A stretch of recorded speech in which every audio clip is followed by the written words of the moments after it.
ለመስማት አልቻልክም። ዛሬ በሙሉ ይሄ እዚህ ያለ ህዝብ ስሬ ቢሆን ኖሮ በሙሉ እንትን ባልኩት ነበር። ስራ ባስገባሁት ነበር አይደለ? ኦኬ ስራ ላይ ነህ። አይ ነው የዘፍጥረትን መጽሐፍ በትክክል መገንዘብ ከፈለጋችሁ መጀመሪያ እዚህ የተጻፉት ነገሮች ምን ማለት ናቸው የሚለውን በደንብ አንደርስታንድ ማድረግ በጣም ተገቢ። እግዚአብሔርን ይሄንን ኤዲሽን መጽሐፍ ቅዱስ ለሀገራችን እንዲሆን የሰሩ እነዛን 300 ሊቃውንት እግዚአብሔር ይባርካቸው ማለት በዚህ አጋጣሚ እፈልጋለሁ።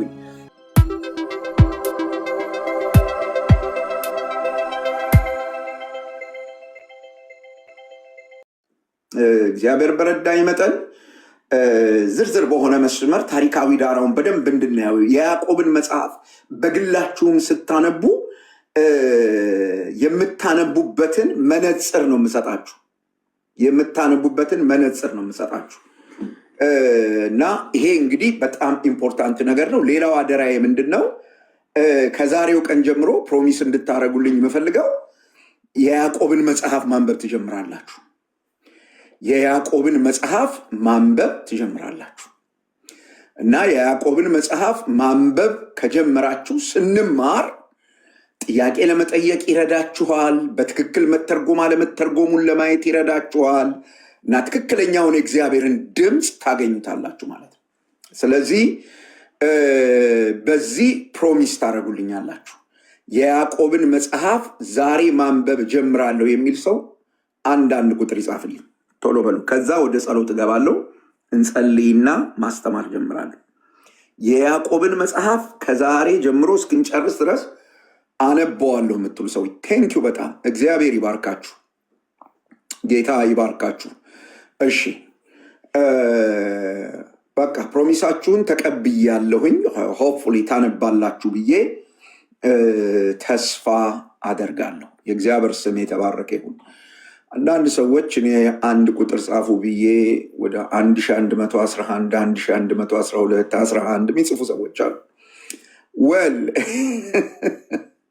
አማርኛ ግልጽ ካልሆነ እንግዲህ ቅርታ አድርጉልኝ፣ ግን እኔ ያልኩት አንዳንድ ቁጥር ነው። ኤኒዌይስ ማንበብ ያለባችሁ ላበረታታችሁ ነው። ለእኔ ፕሮሚስ ግቡ ያልኩት እንጂ እንደ ክርስቲያን ሬስፖንሲቢሊቲያችሁ ነው። በትክክል መማር የምትፈልጉ ከሆነ ኦኬ። ጌታ ኢየሱስ ይባርካችሁ። ገባን 10 ሺህ የሚገርም ነገር ነው። ገባን 10 ሺህ። እሺ ጌታ ዘመናችሁን ይባርክ። እሺ አሁን ሼሩም ታቡም ኮመንቱም ይቆምና አብረን እንድንጸልይ እጠይቃችኋለሁ። ቴንኪው፣ በጣም መለከት እየሰጣችሁን ያላችሁ። አሁን ስጦታውም ታቡም ሼሩም ይቆምና በጣም ጌታ እንዲያስተምረን ጌታን በጸሎት አብረን እንድንጠይቅ አሳስባችኋለሁ። እንጸልይ። እግዚአብሔር ደግ አባት በጌታችን በኢየሱስ ክርስቶስ ስም እናመሰግንሃለን። ጌታ ሆይ እነዚህ ቅዱሳን በሰላም ተጠብቀው ዛሬ ላይ ስለደረሱ እኔን ባሪያን ስለረዳኸኝ ከክፉ ሁሉ ስላዳንከን ሰላምህን ስለሰጠህን እናመሰግንሃለን። አምላካችን እግዚአብሔር ስለዚህ ፕላትፎርም በእውነት እናመሰግንሃለን። ጌታ ሆይ ከተለያየ የምድር ጫፍ በቃል ዙሪያ ሰብሰብ ብለን ቃልህን ለመማር እግዚአብሔር ሆይ በቃል እውቀት ለመሞላት እግዚአብሔር እስራኤል ቅዱስ ህይወታችንን ለመሙላት የሚፈልግ ብዙ ቆሻሻ ነገር ባለበት ዓለም ውስጥ አሁን ጊዜ ሰጥተን በቅዱስ ቃል ለመታጠቅ እዚህ እንድንቀመጥ ይሄንን ፕላትፎርም ጌታ ሆይ ስላመቻቸህልን ይሄን ፕላትፎርም እንዲሰራ የአንድን ሰው አእምሮ ስለተጠቀምክበት የጥበብ ምንጭ አንተ ነህ፣ የእውቀት ምንጭ አንተ ነህ። አምላካችን ሆይ እናመሰግንሃለን። ቅዱስ አባት ከዚህ ቀን ጀምረን የምናጠናውን ይሄንን የያዕቆብን መጽሐፍ በትክክል ጌታ ሆይ መረዳት እንድንችል ወደ እውነት እንድንመጣ በመንፈሳዊ ህይወታችን እንድናድግ ጌታ ሆይ ቲክታክ ላይ ለሚደረግ ጭቅጭቅ፣ ቲክታክ ላይ ለሚደረግ ብሽሽቅ ሳይሆን እኔ አውቃለሁ ለማለት ሳይሆን ለህይወት ቅዱስ ቃልህን እንድንማር አባታችን እግዚአብሔር ሆይ ጥቅስ ለማነብነብ ሌላውን ለመክሰስ ሌላውን ለመውቀስ ሳይሆን እግዚአብሔር ቅዱስ አምላክ እኔ በልጣለሁ እኔ ሻላለሁ ለማለት ሳይሆን ጌታ እግዚአብሔር ሆይ በትህትና ቃልህን ለመኖር በትህትና ቃልህን ለመታዘዝ እግዚአብሔር ሆይ ቃልህን እንድንሰማው ቃልህን እንድንወደው ቃሉን ላከ ፈወሳቸው ተብሎ እንደተጻፈ እንድንፈወስ ቃልህን ስንሰማ ለእንትና ሳይሆን ለራሳችን ሰምተን መንፈሳችን ነፍሳችንና ስጋችን እንዲፈወስ አምላካችን እግዚአብሔር ሆይ ቅን ልብ እንድትሰጠን የሊዲያን ልብ የከፈትክ ጌታ የኛን ልብ እንድትከፍት ለምን። ክብር ለታላቁ ስም ይሁን። እንወዳለን። በጌታችን በኢየሱስ ስም ጸልየናል። አሜን። እግዚአብሔር ይባርካችሁ። እንግዲህ ቅድም እንደተናገርኩኝ ይሄን የያዕቆብን መጽሐፍ በተመለከተ ታሪካዊ ዳራውን ማወቅ በጣም አስፈላጊ ነው። ግን ለምን ታሪካዊ ዳራን የመጽሐፍትን የትኛውንም የያዕቆብን መጽሐፍ ብቻ አይደለም እኛ መጽሐፍ ስለሆነ እያጠናን ያለ ነው። የትኛውንም መጽሐፍ ስንጀምር አስቀድመን የምናየው ታሪካዊ ዳራው ነው። ለምንድን ነው እሱ ታሪካዊ ዳራን ማወቅ የሚያስፈልገው? ፈረንጆቹ ሂስቶሪካል ባክግራውንድ የሚሉት ማለት ነው። እሱን ማወቅ የሚያስፈልገው ምንድን ነው? ጠቀሜታው ምንድን ነው ያላችሁ እንደሆነ በእውነት ታሪካዊ ዳራን ማወቅ ጠቀሜታው በጣም ታላቅ ነው። ከጥቅሞቹ መካከል የተወሰኑትን እንኳን ብናነሳ የምንማረውን ወይም በግል የምናጠናውን የመጽሐፍ ቅዱስ ክፍል ትክክለኛ ትርጉሙን እንድናገኝ ያደርገናል። ትክክለኛ ትርጉሙን እንድናገኝ ያደርገናል። ሁለተኛው መጽሐፉ ወይም መልእክቱ የተጻፈበትን ዓላማ በትክክል ለመረዳት ታሪካዊ ዳራውን ማወቅ ምርጫ የሌለው ነገር ነው። አሁን ብዙ ጊዜ ውዝግብ የሚታየው ብዙ ጊዜ መጽሐፍ ቅዱስን በትክክለኛ መንገድ ሰዎች መተርጎም የሚቸገሩበት ምክንያት ይሄ ነው ዘመዶች። እና እንዴት ትፈታልኛለህ ይላሉ ሰዎች። በጣም ነው የሚገርመኝ። እንደዚህ አይነት ነገር በቲክቶክ ላይ የተለመደ ነው። ስለዚህ ሰውየው እንዲህ ማለቱ ከሆነ እንዲህ ማለቱ ነው፣ እንዲህ ማለቱ ከሆነ እንዲህ ሊል ነው ብሎ እሱ የመሰለውን ነገር ይዘባርቃል፣ የመሰለውን ነገር ያወራል። ለምንድን ነው ይሄ ነገር የሚሆነው ካላችሁ እግዚአብሔር የተናገረውን ነገር ሚስ ስለሚያደርግ ነው። ስለዚህ ይሄ በተለይ እንደ ያዕቆብ መልእክት ያሉትን እንደ ያዕቆብ መልእክት አይነት ብዙ አነጋጋሪ የሆኑ የመጽሐፍ ቅዱስ ክፍሎችን በልዩ ታሪካዊና ማህበራዊ ሁኔታዎች ውስጥ የተጻፉትን እንደ ያዕቆብ አይነት መጽሐፍቶችን የያዕቆብ መጽሐፍ በጣም ልዩ በሆነ ታሪካዊ ሁኔታ ውስጥ የተጻፈ መጽሐፍ ነው እና እሱ ብቻ አይደለም፣ ለየት ያለ ማህበረሰብም አድሬስ የሚያደርግ መጽሐፍ ነው። ታሪካዊ ዳራውን ካላወቃችሁ ለምሳሌ ስንደርስበት እናነሳዋለን። ያዕቆብ መጽሐፍ ምዕራፍ 2 ሰዎች ጠቅሰን ምን እንላለን? አይ ሰው መዳን ያለበት ስራ ሰርቶ ነው፣ በእምነት አይድንም፣ ይሄው ጥቅስ እንላለን። ያዕቆብ እሱን ነው ወይ ያለው? ሪሊ እሱን ነው ያለው ያዕቆብ?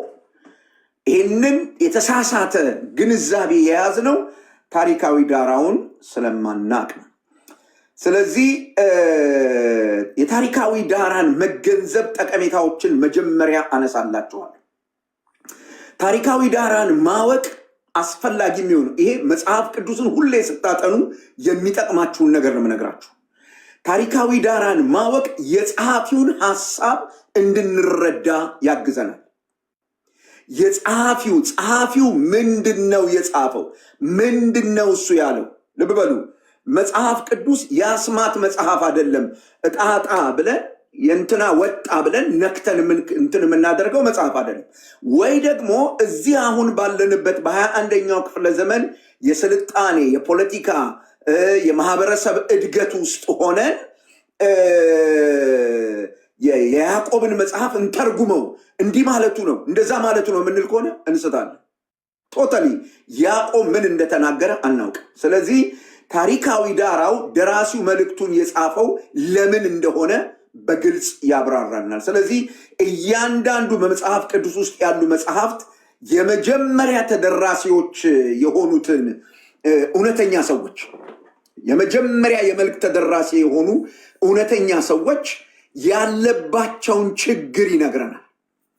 የያዕቆብ መጽሐፍ እመኑኝ አሁን በዚህ ዘመን ላለነው ሰዎች አይደለም የተጻፈው። በግልጽ እንደምንመለከተው የትኛውም የመጽሐፍ ቅዱስ ክፍል ከዘፍጥረት እስከ ዮሐንስ ራእይ የመጀመሪያዎቹ ተደራሲዎች አሉ እና እነዛ የመጀመሪያዎቹ ተደራሲዎች ያልገባቸውን እነዛ የመጀመሪያዎቹ ተደራሲዎች ያልሰሙትን ነገር ዛሬ የምትሰሙ ከሆነ እሱ የእግዚአብሔር ድምፅ አይደለም። እሱ የእግዚአብሔር ቃል አይደለም፣ የስተት ትምህርት ነው፣ ውሸት ነው የሚሆነው። ታሪካዊ ዳራን ማወቅ ጥቅሙ በወቅቱ የነበሩ ሰዎች የነበረባቸውን ችግር እንድንገነዘብ ያደርገናል። የነሱን የነበሩበትን ሁኔታ ማወቅ ለእኛ ምን ይጠቅመናል ካላችሁ፣ ደራሲው ለነዛ ሰዎች ወይም ጸሐፊው ለነዛ ሰዎች ለማስተማር፣ ለማረም፣ ለማበረታታት ያሰበው በምን ጉዳይ ላይ እንደሆነ በትክክል እንድንገነዘብ ያደርገናል ማለት ነው። በትክክል እንድንገነዘብ ያደርገናል። አውቃለሁኝ መጽሐፍ ቅዱስን በዚህ ጥልቀት እንድናነብ ማንም ሰው አበረተ። ሰው ሁሉ እንደመጣለት ነው መጽሐፉን አንዴ ገለጥ ያደረግና በዚያ ከዛ ደግሞ ማቴዎስ ከዛ ሉቃስ እንደዚህ አይነት የመጽሐፍ ቅዱስ ንባብ ውስጥ ተጋልጠን የተተራመሰ አንድ ስሁት የሆነ ሁለት ግንዛቤ ውስጥ የምንወድቀው ታሪካዊ ዳራ የሚባል ነገር ስለማናውቅ። ሁለተኛው ታሪካዊ ዳራ ማወቅ ጠቀሜታው ምንድን ነው ካላችሁኝ፣ አለመግባባትና የተሳሳተ ትርጓሜን ይከለክላል። ይሄ ጭቅጭቅ፣ በየቲክታክ የሚካሄደውን ጭቅጭቅ፣ በየስፍራው የሚካሄደውን ውዝግብ ያስቀረዋል። ሰዎች ርቱ በሆነ ጥናት ርቱ የሆነ ትርጓሜ ይዘው ስለሚነጋገሩ አለመግባባት አይኖሩም። አንድ ነገር ንገራችሁ፣ ይሄንን አንድ መጽሐፍ አንብበን የተለያየ ነገር ሊገባን አይችልም። በጣም እርግጠኛ ሆኜ ነው የምነግራችሁ። ይሄን አንድ መጽሐፍ አንብበን እኔ ሌላ እንትና ሌላ ሊገባው አይችልም። ችግሩ ምንድን ነው ካላችሁ፣ የተለያየ መረዳት ይዘን የምንወዛገብበት መሰረታዊ ምክንያት፣ የምንጨቃጨቅበት፣ የምንጣላበት መሰረታዊ ምክንያት ምንድን ነው ካላችሁኝ፣ ታሪካዊ ዳራውን ስለማናቅ ምን እንደተጻፈ ለምን እንደተጻፈ አናቅ። ይሄ ዋነኛው ችግር ነው። ስለዚህ ያለ ታሪካዊ ዳራ አውድ አንባቢዎች ጥቅሶችን ከተጻፉበት አውደ ምንባብ እና ከዋናው ትርጉም ውጪ በዘመናዊ አስተሳሰብ ገብቷችኋል፣ ከተጻፈበት አውድ ውጪ እንደ ምሳሌ ላንሳ። ብዙ ጊዜ እዚህ ቲክታክ ላይ እየተነሳ ክርክር የሚካሄድበት የመጽሐፍ ቅዱስ ክፍል አለ አይደል? ለምሳሌ ስለ ማማለድ ሲነሳ ዮሐንስ ወንጌል ምዕራፍ 2 ስለ አማላጅነት ነው የሚያወራው። የማርያምን ወይም ቅድስት ድንግል ማርያምን አማላጅነት ይናገራል ተብሎ ብዙ ጊዜ ውዝግብ ይካሄዳል። ማስረጃ ሆኖ ይቀርባል። በጣም ብዙ የሚነሱ ነገሮች አሉ። እንደገና ሌላም ትምህርት አለ አይደለ? እግዚአብሔር አንዳንዶችን መርጧል ለማዳን፣ ሌላውን ትቶ ዝም ብሎ አንዳንዶች መርጧል ተብሎ የሚጠቀሱ ጥቅሶች አሉ። ለምሳሌ እንደ ሮሜ መጽሐፍ ምዕራፍ 8 ምዕራፍ 9 ምዕራፍ 10 ምዕራፍ 11። እንደው በጣም የሚገርማችሁ ሮሜ ምዕራፍ 9 ምዕራፍ 10 ምዕራፍ 11 ስለ ቅድመ መወሰን ምንም አይናገር። ምንም የፈረደበት የኤፌሶን መጽሐፍ አለ፣ እሱ ምንም አይናገርም ስለዚህ ነገር። ለምንድን ነው እሱ በእንዲህ አይነት ሁኔታ ሰዎች የሚወዛገቡት ያላችሁኝ እንደሆነ፣ ወይም የምንወዛገበው ለምንድን ነው ያላችሁኝ እንደሆነ፣ የእኛን ዘመናዊ ትርጉም ነው የምንሰጠው። ጸሐፊው የተናገረውን ነገር፣ ጸሐፊው ያለውን ነገር አንደርስታንድ ከማድረግ፣ እሱን ተገንዝቦ እሱን አውቆ እሱን ከማመን እሱን ከመቀበል ይልቅ የእኛን ትርጉም እንሰጣለን። ትርጉም ደግሞ ስንሰጥ በእኛ በዚህ በዘመናዊው ሀሳብ፣ በዘመናዊው ሜንታሊቲ፣ በዚህ በእኛ ማይንድ ሴት ውስጥ ሆነን ነው። ስለዚህ ታሪካዊ ዳራ ቅዱሳት መጽሐፍትን አላግባብ ከመተርጎምና ከመጠቀም ይጠብቀናል። አላግባብ ከመተርጎም፣ ልክ ባልሆነ መንገድ ከማብራራት ከመተርጎም ያድነናል። እሱ ብቻ አይደለም፣ ልክ እንደ መጀመሪያዎቹ ተደራሲዎች አይነት መረዳት እንዲኖረን ያደርጋል። የያዕቆብን መጽሐፍ መጀመሪያ ያዕቆብ የጻፈላቸው ሰዎች በተገነዘቡት በተረዱት አግባብ ካልተረዳ ነው ስህተት ነው። የእግዚአብሔር ድምፅ አይደለም፣ የስህተት ትምህርት ነው የሚሆን። ሰው ታሪካዊ ዳራውን ማወቅ በጣም አስፈላጊ ነገር። ሶስተኛው ምክንያት ታሪካዊ ዳራን ማወቅ ባህላዊና ማህበራዊ ተግባራትን ስለሚያብራራልን ነው። ልብ በሉ፣ የተጻፉ መጽሐፍ 66ቱ መጽሐፍ የተጻፉት በአንድ ካልቸር ውስጥ፣ በተለይ በአይሁድ ባህል ውስጥ፣ ከዚያ ሲቀጥል የሮማውያን ባህል አለ፣ ከዛ ሲቀጥል የባቢሎናውያን ባህል አለ። እዛ ውስጥ የምታገኙ የከነዓናውያን ባህል አለ። እነዚህን ነገሮች ከእግዚአብሔር ቃል ነጥለን ለማየት የእግዚአብሔር ድምፅ የትኛውን እንደ ምሳሌ ላንሳላችሁ። አሁን ምሳሌ ነው ማነሳው። ኋላ ጥያቄ አለኝ ቅድም ብለህ ነበር ብላችሁ እንዳትመጡ። ምሳሌ ነው እያወራ ያለሁት እኔ። ጭቅጭቅ ከሚያስነሱ የመጽሐፍ ቅዱስ ክፍሎች መካከል ሴት ፀጉሯን ትሸፈን ተብሏል፣ ሴት አታስተምር ተብሏል። በጣም ብዙ ነገር ነው የሚባለው። እንደዚህ አይነት ነገሮች ይነሳሉ። በወንድ ላይ አትሰልጥን ተብሏል። ሪሊ ጥቅሱ አሁን እኛ እንደምንለው ነው የሚያወራው? እኛ የምንለውን ነው የሚለው? ያኔ የነበሩ ሰዎች የገባቸው አሁን እኛ የገባን ነገር ነው? እሱ በጣም አጠያቂ ነው። እሱ በጣም አጠያቂ ነው። እንደገና እስከ አጠቃላዩ የእግዚአብሔር ቃል እውነት አንጻር እኛ የምንለውን ነው ጸሐፊው ያለው የሚለው በጣም ወሳኝ ነው የሚሆነው። ስለዚህ ባህላዊውን ነገር ማወቅ፣ የነበሩበትን ማህበራዊ ሁኔታ ማወቅ፣ ማህበራዊ ተግባራትን ማወቅ በጣም አስፈላጊ ነው። ለምሳሌ ለሮሜ ቤተክርስቲያን የተጻፈው መልእክት ሄዳችሁ ብታዩት የሮሜ መጽሐፍ ሁለት አይነት ማህበረሰብ የነበረበት ማህበረሰብ ነው።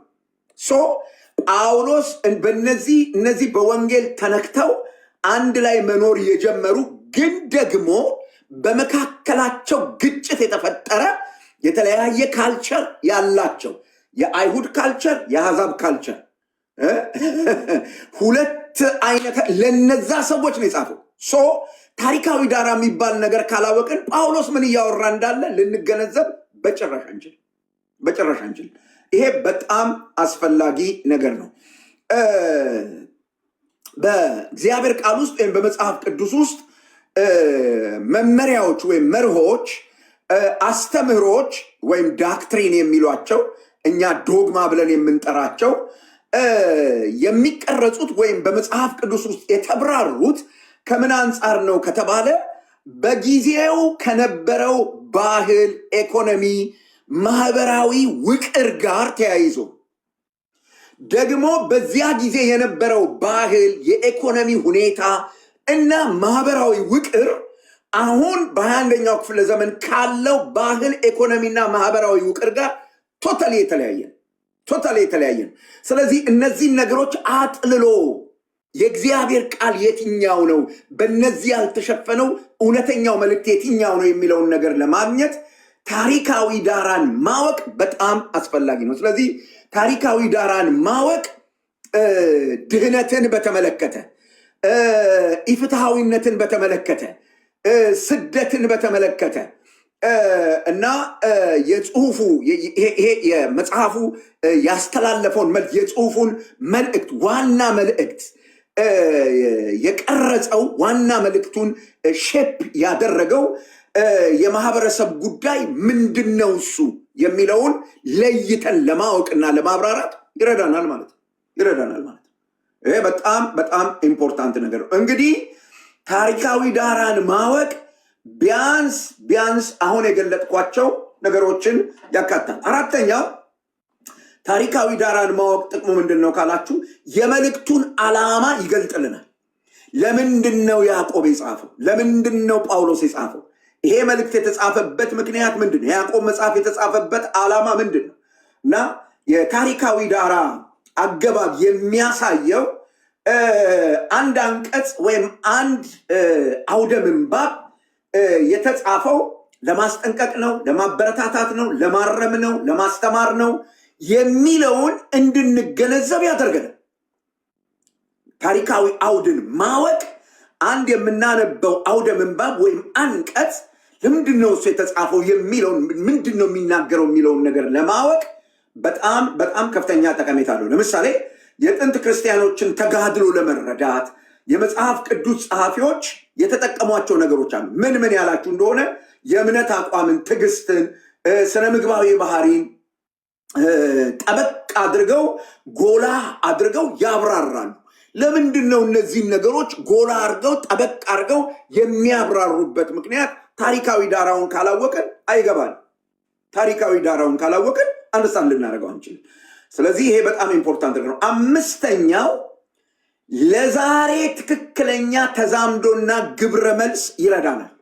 ልብ በሉ፣ ዛሬ የምንኖረውን ትክክለኛ መንፈሳዊ ህይወት እንድንኖር ትክክለኛ የእግዚአብሔር ቃል ግንዛቤ ያስፈልገናል።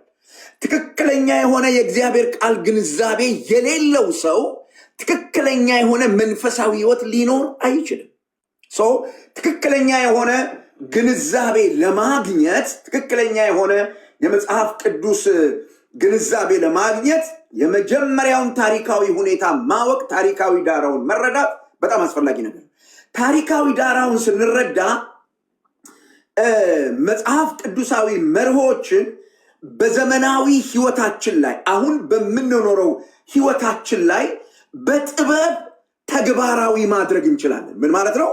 ላነበብነው የእግዚአብሔር ቃል፣ ለተረዳነው ላወቅነው የእግዚአብሔር ቃል ጥበብ በተሞላበት መንገድ ግብረ መልስ እንሰጣለን፣ ወይም ኑሯችን በጥበብ ይሆናል። ሁለት ነገር ልንገራችሁ እዚህ ጋር አንድ ሰው መረጃ ሲሰበስብ፣ መረጃ ሲተነትን፣ መረጃን ከራሱ ጋር ሲያዋህድ አወቀ ይባላል። እውቀት እነዚህ ደረጃዎች አሉት። አሁን እኔ መረጃ እየሰጠኋችሁ ነው። ይሄንን መረጃ መተንተን ይጠይቃችኋል። እናንተ ምን ማለት ነው ብላችሁ በደንብ ማበጠር ይጠይቃችኋል። ከዚያስ ያስተሳሰብ ለውጥ ማምጣት ይጠይቃችኋል። ያስተሳሰብ ለውጥ ካመጣችሁ አምናችሁበታል ማለት ነው። ደን አሁን ምን ትባላላችሁ? ገብቶታል፣ አንደርስታንድ አድርጓል፣ አውቋል ይባላል። ግን አንድ ሰው አወቀ የሚባለው እዚህ ጋር ሲቆም አይደለም። የእውቀት የመጨረሻው ፖይንት ያወቀውን ነገር መኖር ሲጀምር ነው። ያዕቆብ በምዕራፍ 3 ቁጥር 13 ላይ አንስቶ አንድ ጥያቄ ይጠይቃል። ከናንተ መካከል ጥበበኛና አስተዋይ የሆነ ሰው ማን ይላል? ልበሉ፣ ሁለት ዋና ቃሎች ተጠቅሰዋል። አስተዋይ የሚለው አንደርስታንድ የሚያደርግ እውቀት ያለው የተማረ መረዳት ያገኘ ሰው፣ የእግዚአብሔርን ቃል የሚያውቅ ሰው ማን ነው ብሎ ይጠይቅና አንድ ነገር ይናገራል። በመልካም ወይም በጥበብ አኗኗሩ ያሳየን ይላል። ጥበብ ያላችሁን አንደርስታንዲንግ የምትገልጡበት የኑሮ ስርዓት ነው። ጥበብ ያላችሁን አንደርስታንዲንግ የምትገልጡበት የኑሮ ስርዓት ነው። ስለዚህ ትክክለኛ አንደርስታንዲንግ ከሌላችሁ ትክክለኛ ጥበብ የሚባል ነገር እናንተ ዘንድ ሊመጣ አይችልም። ወይም ትክክለኛ በጥበብ የተሞላ ኑሮ ልትኖሩ አትችሉም። ሐዋርያው ቅዱስ ጳውሎስ ለኤፌሶን ሰዎች ምዕራፍ 5 ላይ ዘመኑን ስለመዋጀት ሲነግራቸው የጥበብ ኑሮ የመጀመሪያው ታሪካዊ ዳራን ማወቅ በዚህ ልክ ህይወታችንን እንድንመራ ያግዘናል ማለት ነው። ይሄ ብቻ አይደለም። ትክክለኛ ምላሽ ግብረ መልስ ስንሰጥ ድርጊቶችን በቀጥታ ከመቅዳት ይልቅ በእያንዳንዱ ትውልድ አማኞችን ለመምራት ወይም አማኞችን አቅጣጫ ለማስያዝ የታቀዱ እውነቶችንና እሴቶችን መርሆችንና እሴቶችን ከዛ ምንባብ ውስጥ እንወስዳለን ማለት ነው። ዘመን ተሻጋሪው እውነት ውስጥ ያለውን ማለት ነው። ይሄንን ታሳቢ አድርጉና ሴት ሻሽ ማሰር አለባት የለባትም፣ ማስተማር አለባት የለባትም፣ ምናምን አለባት የለባት የሚሉትን ውዝግቦች እዩዋቸው። ምንድነው መርሁ፣ ምንድነው ፕሪንሲፕሉ የሚለው በደንብ ይሁ። ግን ዝም ብሎ ጥቅሱ ብቻ አንብቦ ከዛ በኋላ በዛ ጥቅስ ለንቁሪያ መሄድ አዋቂነትም አይደለም፣ ህይወትም አይደለም፣ አይጠቅምም። ታሪካዊ ዳራን ማወቅ በጣም ኢምፖርታንት ነው ማለት ነው። ስድስተኛው እና የመጨረሻው ታሪካዊ ዳራን የማወቅ ጠቀሜታ ምንድን ነው? እሱ ካላችሁኝ በቅዱሳት መጽሐፍት ላይ ያለን እምነት ይጠነክራል። በእግዚአብሔር ቃል ላይ ያለን እምነት ይጠነክራል። ቅዱሳት መጽሐፍት እውነተኛና ታሪካዊ ችግሮችን እንዴት እንደሚፈቱ መጽሐፍ ቅዱስን ስታጠኑ የምታዩት ነገር ምንድን ነው? እሱ በጣም እውነት የሆነ ችግርን፣ በጣም ፕራክቲካል የሆነ ችግርን፣ በታሪክ ውስጥ የተከሰተውን እንዴት አድርጎ የእግዚአብሔር ቃል መፍትሄ እንደሰጠው፣ እንዴት አድርጎ የእግዚአብሔር ቃል ያንን ችግር እንደፈታው ስንገነዘብ ለእግዚአብሔር ቃል ያለን ፍቅር፣ በእግዚአብሔር ቃል ላይ ያለን መታመን እየጨመረ ይመጣል። በዚህ ዘመን በጣም ልቤ የሚያዝንበትን ነገር ልንገራችሁ።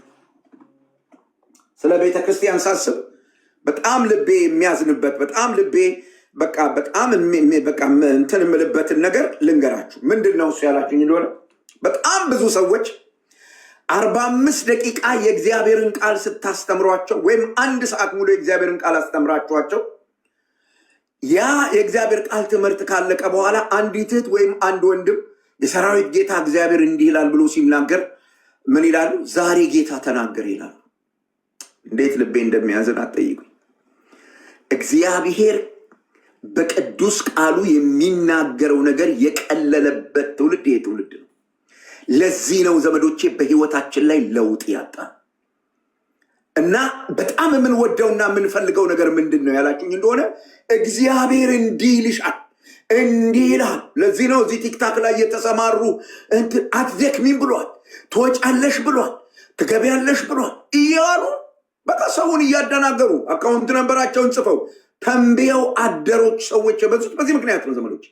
የእግዚአብሔርን ቃል ግን ለመውደድ እና በእግዚአብሔር ቃል ላይ ለመተማመን ታሪካዊ ዳራውን ስናውቅ መጽሐፍ ቅዱስ ወይም የእግዚአብሔር ቃል ችግሮችን እንዴት እንደሚፈታ ስናይ በቅዱሳት መጽሐፍት ላይ ያለን መተማመን በጣም እየጨመረ ይመጣል።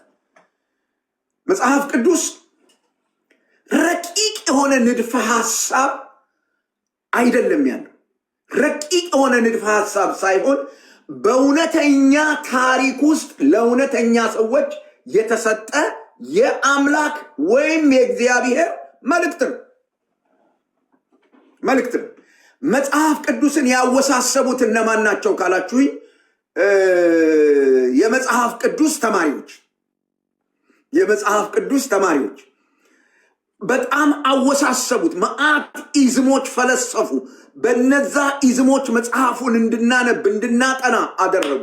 መጽሐፍ ቅዱስን በጣም ያወሳሰቡት እነማን ናቸው ያላችሁኝ እንደሆነ ከመጽሐፍ ቅዱስ የተወሰነ ጥቅስ ወስደው ሃይማኖት የጀመሩ ሰዎች እነዚህ ናቸው ያወሳሰቡት። መጽሐፍ ቅዱስ አዲስ ኪዳን ሲጻፍ በወቅቱ በነበረው ሰው ሁሉ ሊረዳው በሚችለው ኮይኔ በሚባል ግሪክ ነው የተጻፈው። በጣም ክላሲካል በሆነ የግሪክ ቋንቋ በጣም ገብቷቸዋል። በጣም ሶፊስቲኬትድ የሆነ ውስብስብ በሆነ ረቂቅ በሆነ የግሪክ ቋንቋ አይደለም የተጻፈው፣ ሰው ሁሉ እንዲረዳው። እግዚአብሔር የግራ መጋባት አምላክ አይደለም። አምላካችን የእውከት አምላክ አይደለም። እግዚአብሔር ከሰው ሁሉ ጋራ መግባባት ከሰው ሁሉ ጋራ ኮሚኒኬት ማድረግ ስለሚፈልግ መጽሐፍ ቅዱስ በጣም ግልጽ እውነተኛ ታሪክ ያለበት ነገር ነው። የተወሳሰባለን በጣም ግልጽ ነው። ረቂቅ የሆነ ነገር አይደለም መጽሐፍ ቅዱሳችን። ይሄ ነገር መቼ ነው የሚያቆመው? በእናታችሁ ሁሉ ቀን እንደዚህ ይረብሻል። ይሄ ቲክታክ የሆነ ፐዝል ያመጣል በመሃል እና ለምንድን ነው የሚያደርግ አላቅለት ወገኖች። ማስቀረት የሚቻልበት መንገድ ካለ በኋላ ነገሩ እና በጣም መጽሐፍ ቅዱሳችሁ ውስብስብ እንደሆነ አታስቡ። በጣም ብዙ ሰዎች የራእይ መጽሐፍ ከባድ ነው ለመረዳት ለማጥናት። ለምን እንደሚከብድ ታውቃለህ? የተጻፈው ለማን እንደሆነ ለምን እንደተጻፈ ስለማታቅ፣ ምን ጥያቄ እየመለሰ እንዳለ ስለማታቅ፣ ምን ጉዳይ አድሬስ እያደረገ እንዳለ ስለማናቅ። that's the point። ሰው ሁሉ የመሰለውን ነገር ስለሚያወራበት በዚያ መጽሐፍ ላይ ለዚህ ነው ግራ የምንጋባው። ከእንዲህ አይነቱ ችግር ውስጥ ወጥተን መጽሐፍ ቅዱሳችንን ተረድተን በእግዚአብሔር ቃል የተለወጠ የህይወት ስርዓት እንዲኖረን የመጽሐፍ ቅዱስን ታሪካዊ ዳራ ማወቅ በጣም አስፈላጊ ነው። እንዳጠቃላይ አንድን የመጽሐፍ ቅዱስ ምንባብ ታሪካዊ ዳራን ማወቅ አስፈላጊ ነው። ምክንያት የተባለ እንደሆነ ወደ ትክክለኛ ትርጓሜ ስለሚመራን፣ ወደ ትክክለኛ ብይን፣ ወደ ትክክለኛ ትርጓሜ ስለሚመራን፣ አንድ ሁለተኛ አለመግባባትን፣ ጭቅጭቅን፣ ሚስ አንደርስታንዲንግን ስለሚከለክል፣ ሶስተኛ የባህል ማጣቀሻዎችን ስለሚያብራራ። መጽሐፍ ቅዱሳችን ቅድም እንደነገርኳችሁ ፉል ኦፍ ካልቸር ነው። ስለዚህ እሱን ያብራራልናል።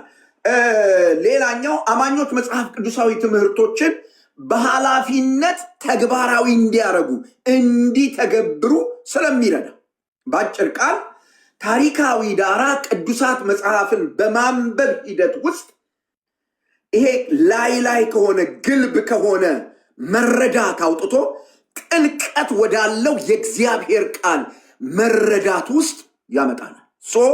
ታሪካዊ ዳራ የሚባል ነገር ማወቅ በጣም አስፈላጊ ነው።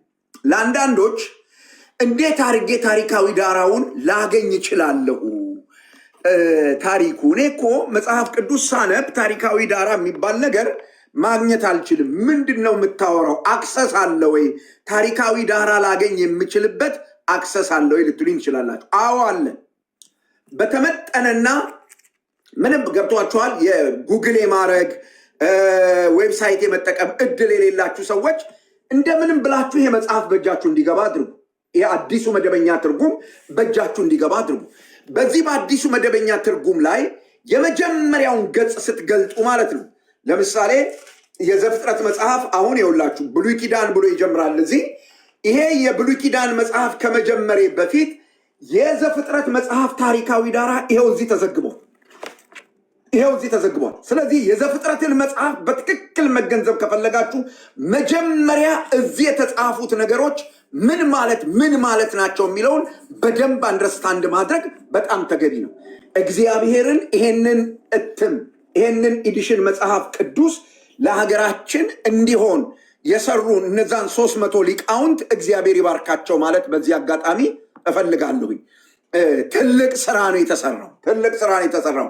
ነገሩን የማያውቁ አንዳንድ ሰዎች ተነስተው እንደሚዋሹት አይደለም። ይሄ መጽሐፍ በጣም የሚጠቅማችሁ መጽሐፍ ነው።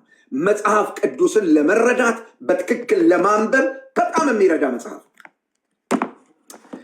ይሄን ካልኩኝ በኋላ ወደ ያዕቆብ መጽሐፍ ልምጣ። እንግዲህ የያዕቆብ መልእክት ታሪካዊ ዳራና ታሪካዊ ዳራውን የማወቅ አስፈላጊነት ምንድን ነው? የሚጠቅማችሁ ነገር እየሰማችሁ ነው? እስቲ ያረጋግጡልኝ። የሚጠቅማችሁ ነገር እየሰማችሁ ያላችሁ ሰዎች ስንት ሰዎች ናችሁ? የሚጠቅማችሁ ነገር እየሰማችሁ ነው? ኦኬ ዘመዶቼ ቴንኪዩ። የሚጠቅማችሁ፣ ምክንያቱም ጊዜያችሁን በከንቱ ማባከን አልፈልግም። ካልጠቀምኳችሁ እኔም እዚህ መጥቼ መጮህና መቀመጥም የለብኝም። የሚጠቅማችሁ ነገር እያገኛችሁ ከሆነ ፕሊዝ ተጠቅማችሁበት። እግዚአብሔር በህይወታችሁ ሰርቶ ማየት ነው የምፈልገው። እኔ እዚህ ቲክታክ ላይ የመጣሁበት ምክንያት ይሄ ነው ዘመዶች። ከማንም ጋር ምንም ነገር ኖሮኝ አይደለም፣ ምንም ለማድረግ አይደለም የመጣሁት። እውነቱን ንገረኝ ካላችሁኝ ብዙ ስራ ትቼ ነው አሁን ቁጭ ምለው እዚህ። ተጠቅማችሁ ማየት ፈልጋለሁ። ታንጻችሁ ተገንብታችሁ ክርስቶስን የምትሸቱ ወደ ጥፋት የሚሄዱ ወገኖቻችሁን የምትታደጉ የእውነት መልእክተኞች ሐዋርያው ቅዱስ ጳውሎስ ለፊልጵስዩስ ሰዎች እንዳላቸው በዚህ ጠማማና ክፉ ትውልድ መካከል የእግዚአብሔርን ቃል ስታቀርቡ ይላል።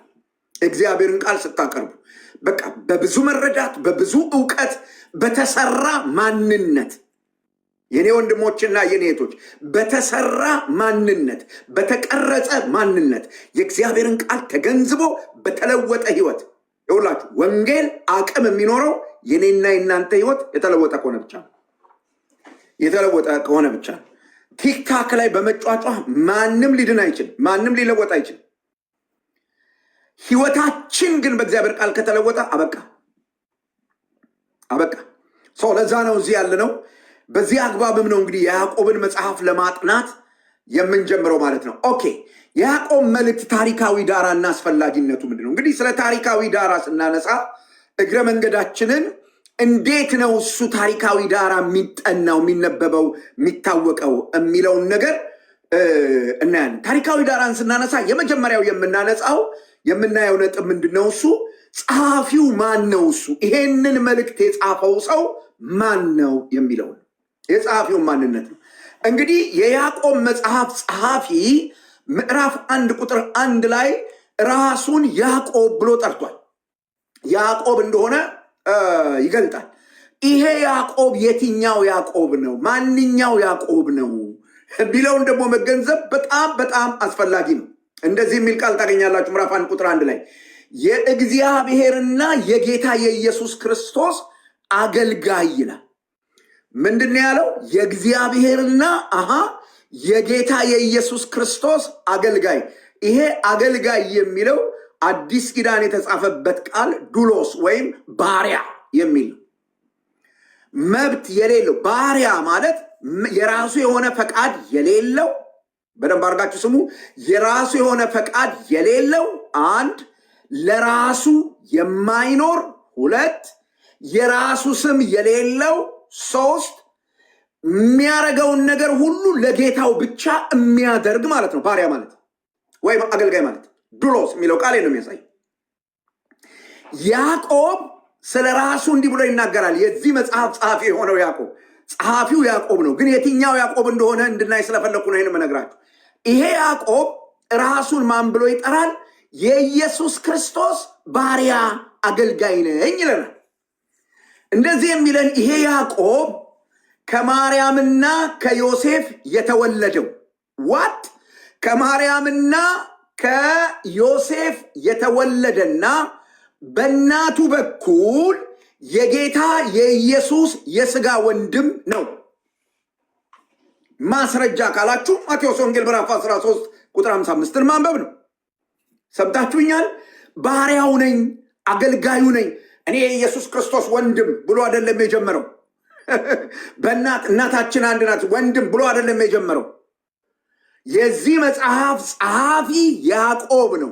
የቱ ያዕቆብ ያላችሁ እንደሆነ ማቴዎስ ወንጌል ምዕራፍ 13 ቁጥር 55 እንደሚነግረን ከማርያምና ከዮሴፍ የተወለደው ጌታችን ኢየሱስስ በመንፈስ ቅዱስ ተጸንሶ ነው የተወለደው። የሚገርመው ነገር ጌታችን ኢየሱስ ክርስቶስ በተኛበት ማህፀን ውስጥ የመተኛት እድል ያገኘ ሰው ነው ያዕቆብ። እንዲህ አይነት ሰው ነው። ይሁን አሁን በአገልግሎት የምንወጠረውን ሰዎች ይሁን፣ ሶስት አጋንንት አስጮኸን የምንወጠረውን ሰዎች ይሁን፣ የእኛ ስም ካልወጣ ብለን እንዴት እንደምንውረገረግ ይሁን። ወንጌል ሲነካችሁ እንደዚህ ነው የምትሆኑት። ይሄ ሰውዬ ምን ብሎ ይናገራል? ባሪያው ነኝ፣ የሱ ባሪያ፣ የሱ አገልጋይ። ወንድሜ ነው ብሎ አልተናገረም። ባሪያው ነኝ። ይሄ በጣም አስገራሚ ነገር። ይሄ ያዕቆብ ነው፣ የያዕቆብ መጽሐፍ ጸሐፊ። የያዕቆብ መጽሐፍ ጸሐፊ ይሄ ያዕቆብ ነው። የጥንት የክርስትና ትውፊት ይሄንን ያዕቆብን በኢየሩሳሌም የጥንቷ ቤተ ክርስቲያን ቁልፍ መሪ ከሆነው ከያዕቆብ ጋር ያዛምዳል። ምን ማለት ነው? በኢየሩሳሌም ከነ ጴጥሮስ ከነ ዮሐንስ ጋር የኢየሩሳሌምን ቤተ ክርስቲያን ይመሩ ከነበሩት ሰዎች መካከል አንዱ ነው። በሐዋርያት ሥራ መጽሐፍ ምዕራፍ 15 ላይ ውሳኔ የሰጠ ሰው ነው የዚህ መጽሐፍ ጸሐፊ። እኛና መንፈስ ቅዱስ ብሎ ውሳኔ የሰጠ ነገረ ድህነትን በተመለከተ ይሄንን የሚያክል ነገር ያደረገ ሰው ነው። ያዕቆብ በጥበቡ በአቋሙና በጠንካራ የአይሁድ ሕግና የክርስቲያን እምነት ላይ የነበረው ቁርጠኝነት፣ የነበረው አቋም በጣም በዚያን ዘመን በነበረችው ቤተክርስቲያን፣ በዚያን ዘመን በነበሩት አማኞች፣ ኢቭን በውጭ ባሉት ሰዎች ዘንድ የተከበረ ሰው እንዲሆን አድርጎት ነበር። የህይወት አቋሙ፣ እውቀቱ፣ የህይወት አቋሙ ጠንካራ የሆነ ሰው ነበር እና ይሄ ሰው ነው የዚህ መጽሐፍ ጸሐፊ። ይህንን የምነግራችሁ ለምንድን ነው ያላችሁኝ እንደሆነ ጽሑፉ በየት በኩል አልፎ እንደመጣና በጸሐፊው ላይ ምን ኢንፍሉዌንስ እንዳለ እንድታዩ ነው። ያዕቆብን የአመራር ሚናው ስነ ምግባራዊና መንፈሳዊ ስልጣንን ሰጥቶታል። የነበረው የአመራር ሚና በስነ ምግባር ጉዳይ ላይ እንዲወስን ትዝ ይላችኋል። ሐዋርያት ሥራ ምዕራፍ 15 ላይ ብይን ሲሰጥ የታነቀ እንዳይበሉ ከልክሏቸው ነው ያለው። ድሆችን አስቡ ነው ያለው። እሱ ነው ትእዛዝ የሰጠው እና እንዲህ አይነት አቋም ነበረው። መንፈሳዊ ህይወቱ በጣም ጠንካራ ነው። ስለዚህ ይሄ ሰው ነው ይሄንን መልእክት የጻፈው። ይሄ አቋሙ፣ ይሄ ህይወቱ በደብዳቤው ተግባራዊና ቀጥተኛ ቶን ወይም ቃና ውስጥ ይብራራል። የያዕቆብን መጽሐፍ ስናጠና ይሄንን የያዕቆብ የህይወት አቋም፣ ይሄንን የያዕቆብን ማንነት በመልእክቱ ንግግር ውስጥ በተለይ ያዕቆብ ተግባራዊና ቀጥተኛ የሆነ ትእዛዝ በሰጠባቸው ቦታዎች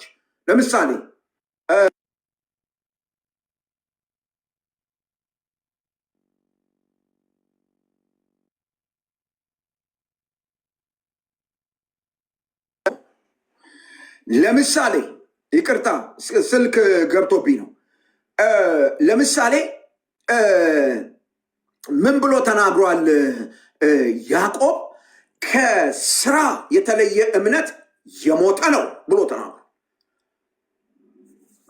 በተግባራዊ የክርስትና ህይወት ላይ እርሱ ይኖረው ከነበረው የህይወት ስርዓት አንጻር ቶኑ በጣም ጠንካራ፣ በስራ ያልተገለጠ እምነት አያድንም ብሎ በጣም ጠንካራ የሆነ ወፍራም የሆነ የሚያስደነግጥ ድምፅ ነው የተናገረው። ይሄ የእሱ የህይወት አቋም ነው። ለመልእክት ውስጥ ይህን ታያላችሁ። ጸሐፊውን ማወቅ በጣም አስፈላጊ ነገር። ያዕቆብ ይሄን መልእክት የጻፈው መቼ ነው? ይሄ መልእክት የተጻፈው መቼ ነው የሚለውን ጥያቄ ደግሞ ስናነሳ ያዕቆብ የጻፈው ይሄ መልእክት የተጻፈው መቼ ነው ብለን ስንጠይቅ የተጻፈው በብዙዎች የመጽሐፍ ቅዱስ ሊቃውንት ዘንድ እንደሚታመነው የያዕቆብ መልእክት በ45 እና በ62 ዓመተ ምህረት መካከል ኢዝ ቬሪ ሪማርከብል። በደንብ ስሙኝ። አሁን በ45 እና በ62 ዓመተ ምህረት መካከል የተጻፈ እንደሆነ ይታመናል። ይሄ ማለት ምን ማለት ነው ካላችሁኝ፣ የያዕቆብ መጽሐፍ ከመጀመሪያዎቹ የአዲስ ኪዳን መጽሐፍት መካከል በዚያ ተርታ ውስጥ አንዱ ሆኖ እንዲቆም ያደርገዋል። እንግዲህ ይሄን የመጀመሪያውን የያዕቆብ መጽሐፍ በዚህ ጊዜ ነው የተጻፈው እና ከመጀመሪያዎቹ መጽሐፍት ተርታ ነው የሚለውን ሐሳብ የሚደግፉ በርካታ ምክንያቶች አሉ። አንደኛው ምክንያት ምንድነው እሱ ካላችሁ፣ ስለ ቤተ ክርስቲያን የስልጣን ተዋረድ ወይም ወደኋላ ተነስተው የነበሩ ስነ መለኮታዊ ውዝግቦችን በተመለከተ ጥቂት ማጣቀሻዎች በዚህ በያዕቆብ መጽሐፍ ውስጥ መገኘታቸው፣ ማለትም በሐዋርያት ሥራ ምዕራፍ 5 ላይ የመጨረሻ ብይን የተሰጠባቸው በመጀመሪያዋ ክፍለ ዘመን በተለይም በኢየሩሳሌም ቤተክርስቲያን፣ ኦፍኮርስ ጉዳዩ የአንጾኪያ ቤተክርስቲያንንም ነክቷል። ምክንያቱም ጴጥሮስ እዛ በነበረ ጊዜ እዛም ውዝግቡ ተነስቶ ስለነበር ነገረ ድነትን በተመለከተ እዚያ የተነሱ እና በእርሱ ስልጣን፣ ይሄ የስልጣን መዋቅር የሚለው በሐዋርያዊ ስልጣን ብይን የተሰጠባቸው ጉዳዮች በዚህ በያዕቆብ መጽሐፍ ውስጥ ኮት ተደርገዋል። ጊዜውን ማወቅ በጣም በዚህ ምክንያት በጣም አስፈላጊ ነው። እንዲህ የሚባልበት አንዱ ምክንያት ነው። ስለዚህ መጽሐፉ ጠንካራ የአይሁድ ክርስቲያንን አውድ ግምት ውስጥ ያስገባ ነው። ሰምታችሁኛል? ይሄ መጽሐፍ ጠንካራ የሆነ የአይሁድን አውድ ግምት ውስጥ ያስገባ ነው። አሕዛብን ታርጌት ያደርጋል ወይም ለአሕዛብ ብቻ የተጻፈ አይደለም። ቤዚክሊ ታርጌት ያደረገው የሚቀጥለው ሳምንት እናነሳለን፣ ዛሬም አነሳለሁ ተደራሲዎቹ እነማናቸው የሚለው ጋር ስንመጣ በዚያ ኮንቴክስት ነው የተጻፈው። እነሱ በሚገባቸው አግባብ ማለት ነው። እና ይሄንን በማድረግ የብሉይ ኪዳንን የጥበብ ስነ ጽሁፍ በተደጋጋሚ ያስተጋባል። ለምሳሌ ምሳሌ መጽሐፍን ብትወስዱ ምሳሌ መጽሐፍ ላይ የተጠቀሱ አባባሎች በያዕቆብ መጽሐፍ ውስጥ ጎልተው ወይም ቶናቸው ጨምሮ ተብራርተው ታገኛላችሁ። ለምን? አይሁዳውያን ስለሚገባቸው መጽሐፉ እጃቸው ላይ ስላለ ስለሚያውቁት ስለዚህ በደብዳቤው ውስጥ ሌላኛው ስለ ኢየሩሳሌም ጉባኤ ማለት በ49 ዓም የተደረገው የኢየሩሳሌም ጉባኤ ሐዋርያት ሥራ ምዕራፍ 15 ማለት ነው።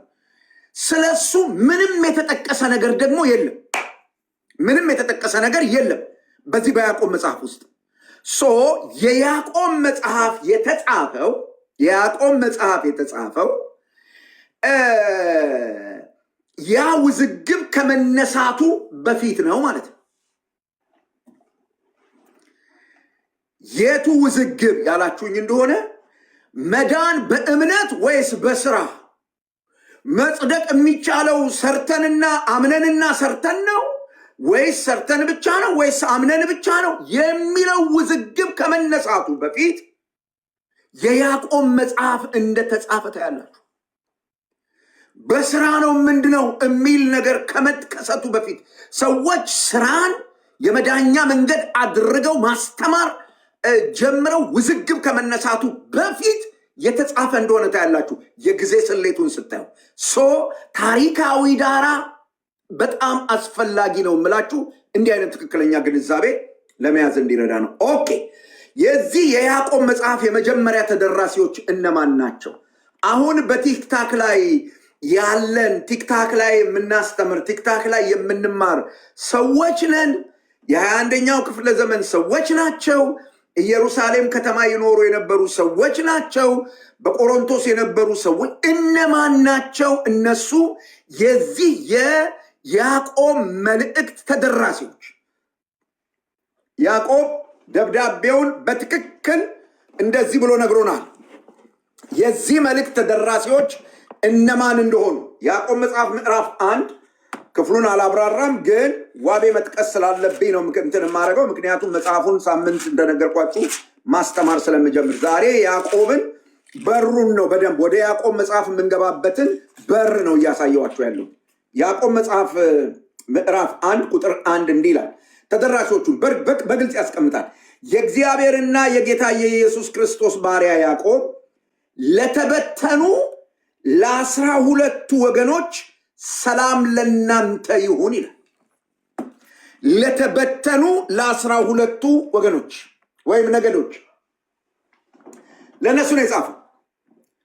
እንግዲህ ይሄ በዋነኛነት የሚያመለክተው ምንድነው እሱ ካላችሁኝ ከፍልስጤም ምድር ውጪ ወይም ከመካከለኛው ምስራቅ ውጪ የሚኖሩ ዝርወታውያን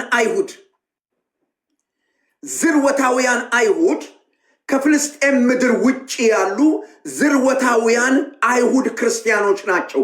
የዚህ መልእክት ተደራሲዎች ምኖች ናቸው ብያቸዋለሁ?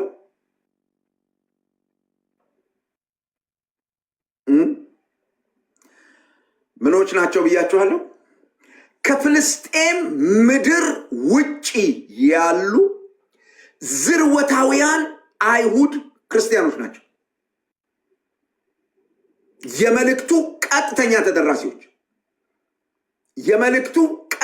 ተደራሲዎች ዝርወታውያን ማለት ምን ማለት ነው? ይገባችኋል ወንድሞችና እህቶች?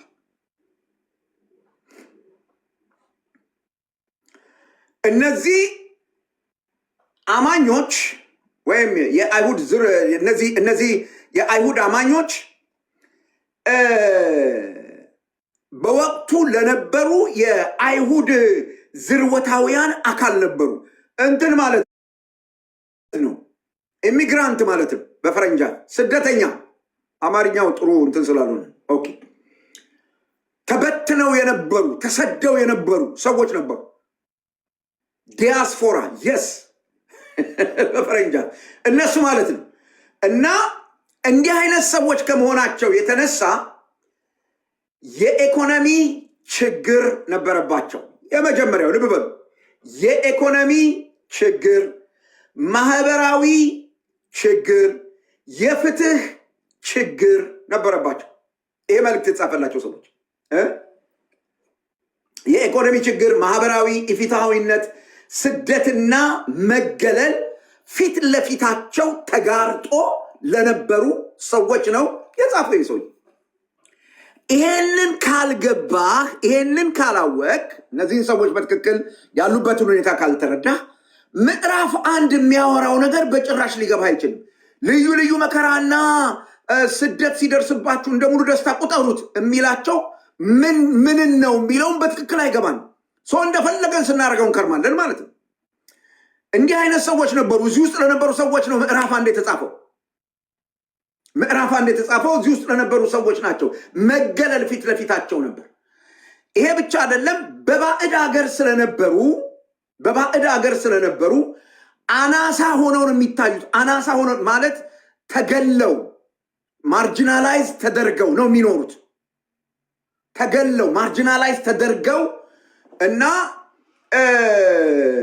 እምነታቸውን እንዳይለማመዱ፣ ክርስትናቸውን እንዳይለማመዱ ይከለከሉ ስለነበር ክርስትናቸውን ለመኖር የተቀበሉትን እውነት ለመኖር በዚህ ጭቆና ውስጥ ይታገሉ ለነበሩ ሰዎች ነው የተጻፈው። ተደራሲዎቹ እነዚህ ናቸው። ለነዚህ ሰዎች ነው ያዕቆብ የጻፈው።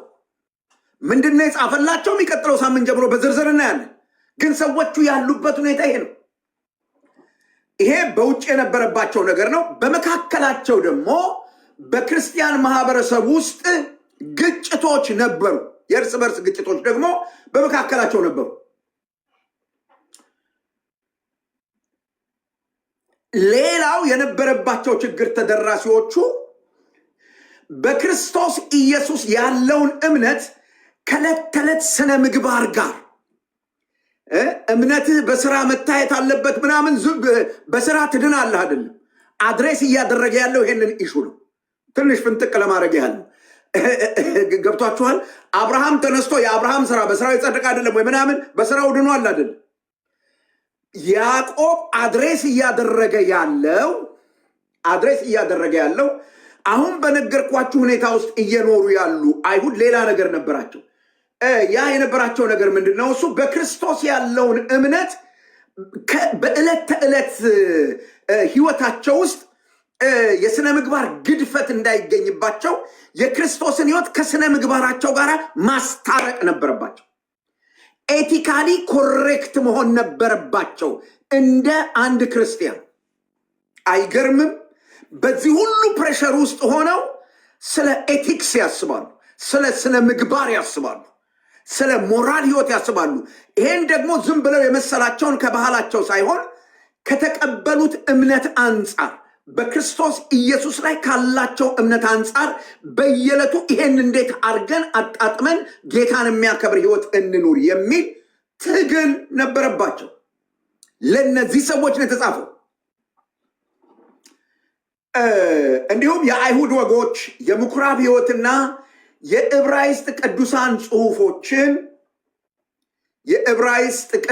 ጽሑፎችን ማለትም ኦልድ ተስታመንትን ማለት ነው። እሱ ብቻ አይደለም፣ የአይሁድን የስነ ምግባር ትምህርቶች እንደገናም ኦልድ ተስታመንት የሚያስተምረውን የስነ ምግባር ትምህርት ጠንቅቀው የሚያውቁ ሰዎች ነበሩ። ተደራሲዎቹ በዚህ ሁኔታ ውስጥ ሆነው ያሉ ሰዎችን ነው ያዕቆብ በመልእክቱ የደረሳቸው፣ ወይም የያዕቆብ መልእክት የተጻፈው ለእነዚህ ሰዎች ነው። እነዚህ ሰዎች ምንድን ነው እያላቸው ያለው የሚለውን ነገር መገንዘብ በጣም አስፈላጊ ነው። እነዚህ ሰዎች የነበሩበት ታሪካዊና ማህበራዊ አውድ ምን ይመስላል ያላችሁ እንደሆነ የመጀመሪያው የነበሩበት ታሪካዊና ማህበራዊ አውድ ምን አይነት ነው ካላችሁ ስደትና መከራ የነበረበት ነው። ከፍተኛ ስደትና መከራ የነበረበት ነው። እነዚህ ቅዱሳን የነበሩበት እንግዲህ የጥንቶቹ ክርስቲያኖች ከአይሁድ ባለስልጣናት የአይሁድ ሸንጎ የሚባለው አለ። ትዝ ይላችኋል። ሐዋርያው ቅዱስ ጳውሎስ ከመለወጡ በፊት ቤተክርስቲያንን ሲያሳድድ፣ እንዲያስር፣ እንዲገድል ስልጣን የሰጠው አካል ማለት ነው። ይሄ የአይሁድ ሸንጎ የሚባለው በወቅቱ በነበረው የአይሁድ ማህበረሰብ ዘንድ ከፍተኛው የስልጣን እርከን ነው። ከሮማ ኢምፓየር ጋርም የሚወዳደርና የሚደራደረው የእስራኤልን ማህበረሰብ ወክሎ ይሄ አካል ነው። በእነዚህ ቅዱሳን ላይ ከአይሁድ ባለስልጣናትና ከሮማውያን በወቅቱ ከነበረው የሮማ ኢምፓየር ግፊት ይደረግባቸው ነበር። ስደቱ ጥጉ ምን ነበር ያላችሁ እንደሆነ በተለይ በሮማውያን ይደርስ የነበረው ስደት አንድ ጥያቄ ያቀርብ ነበረ።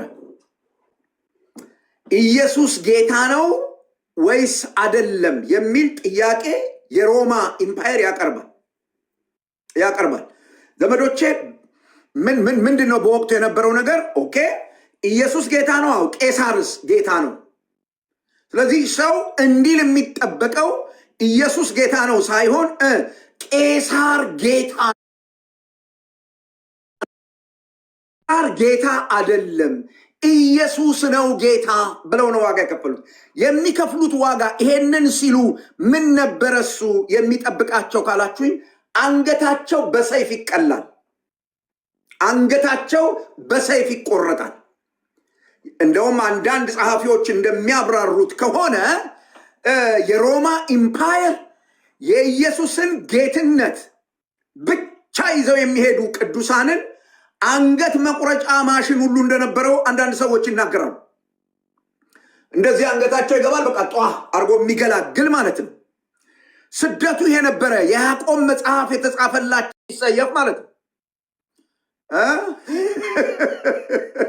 የኔ ወንድሞችና የኔ እህቶች መልእክቱ የደረሳቸው ሰዎች በዚህ ግፊት ውስጥ የነበሩ ሰዎች ናቸው።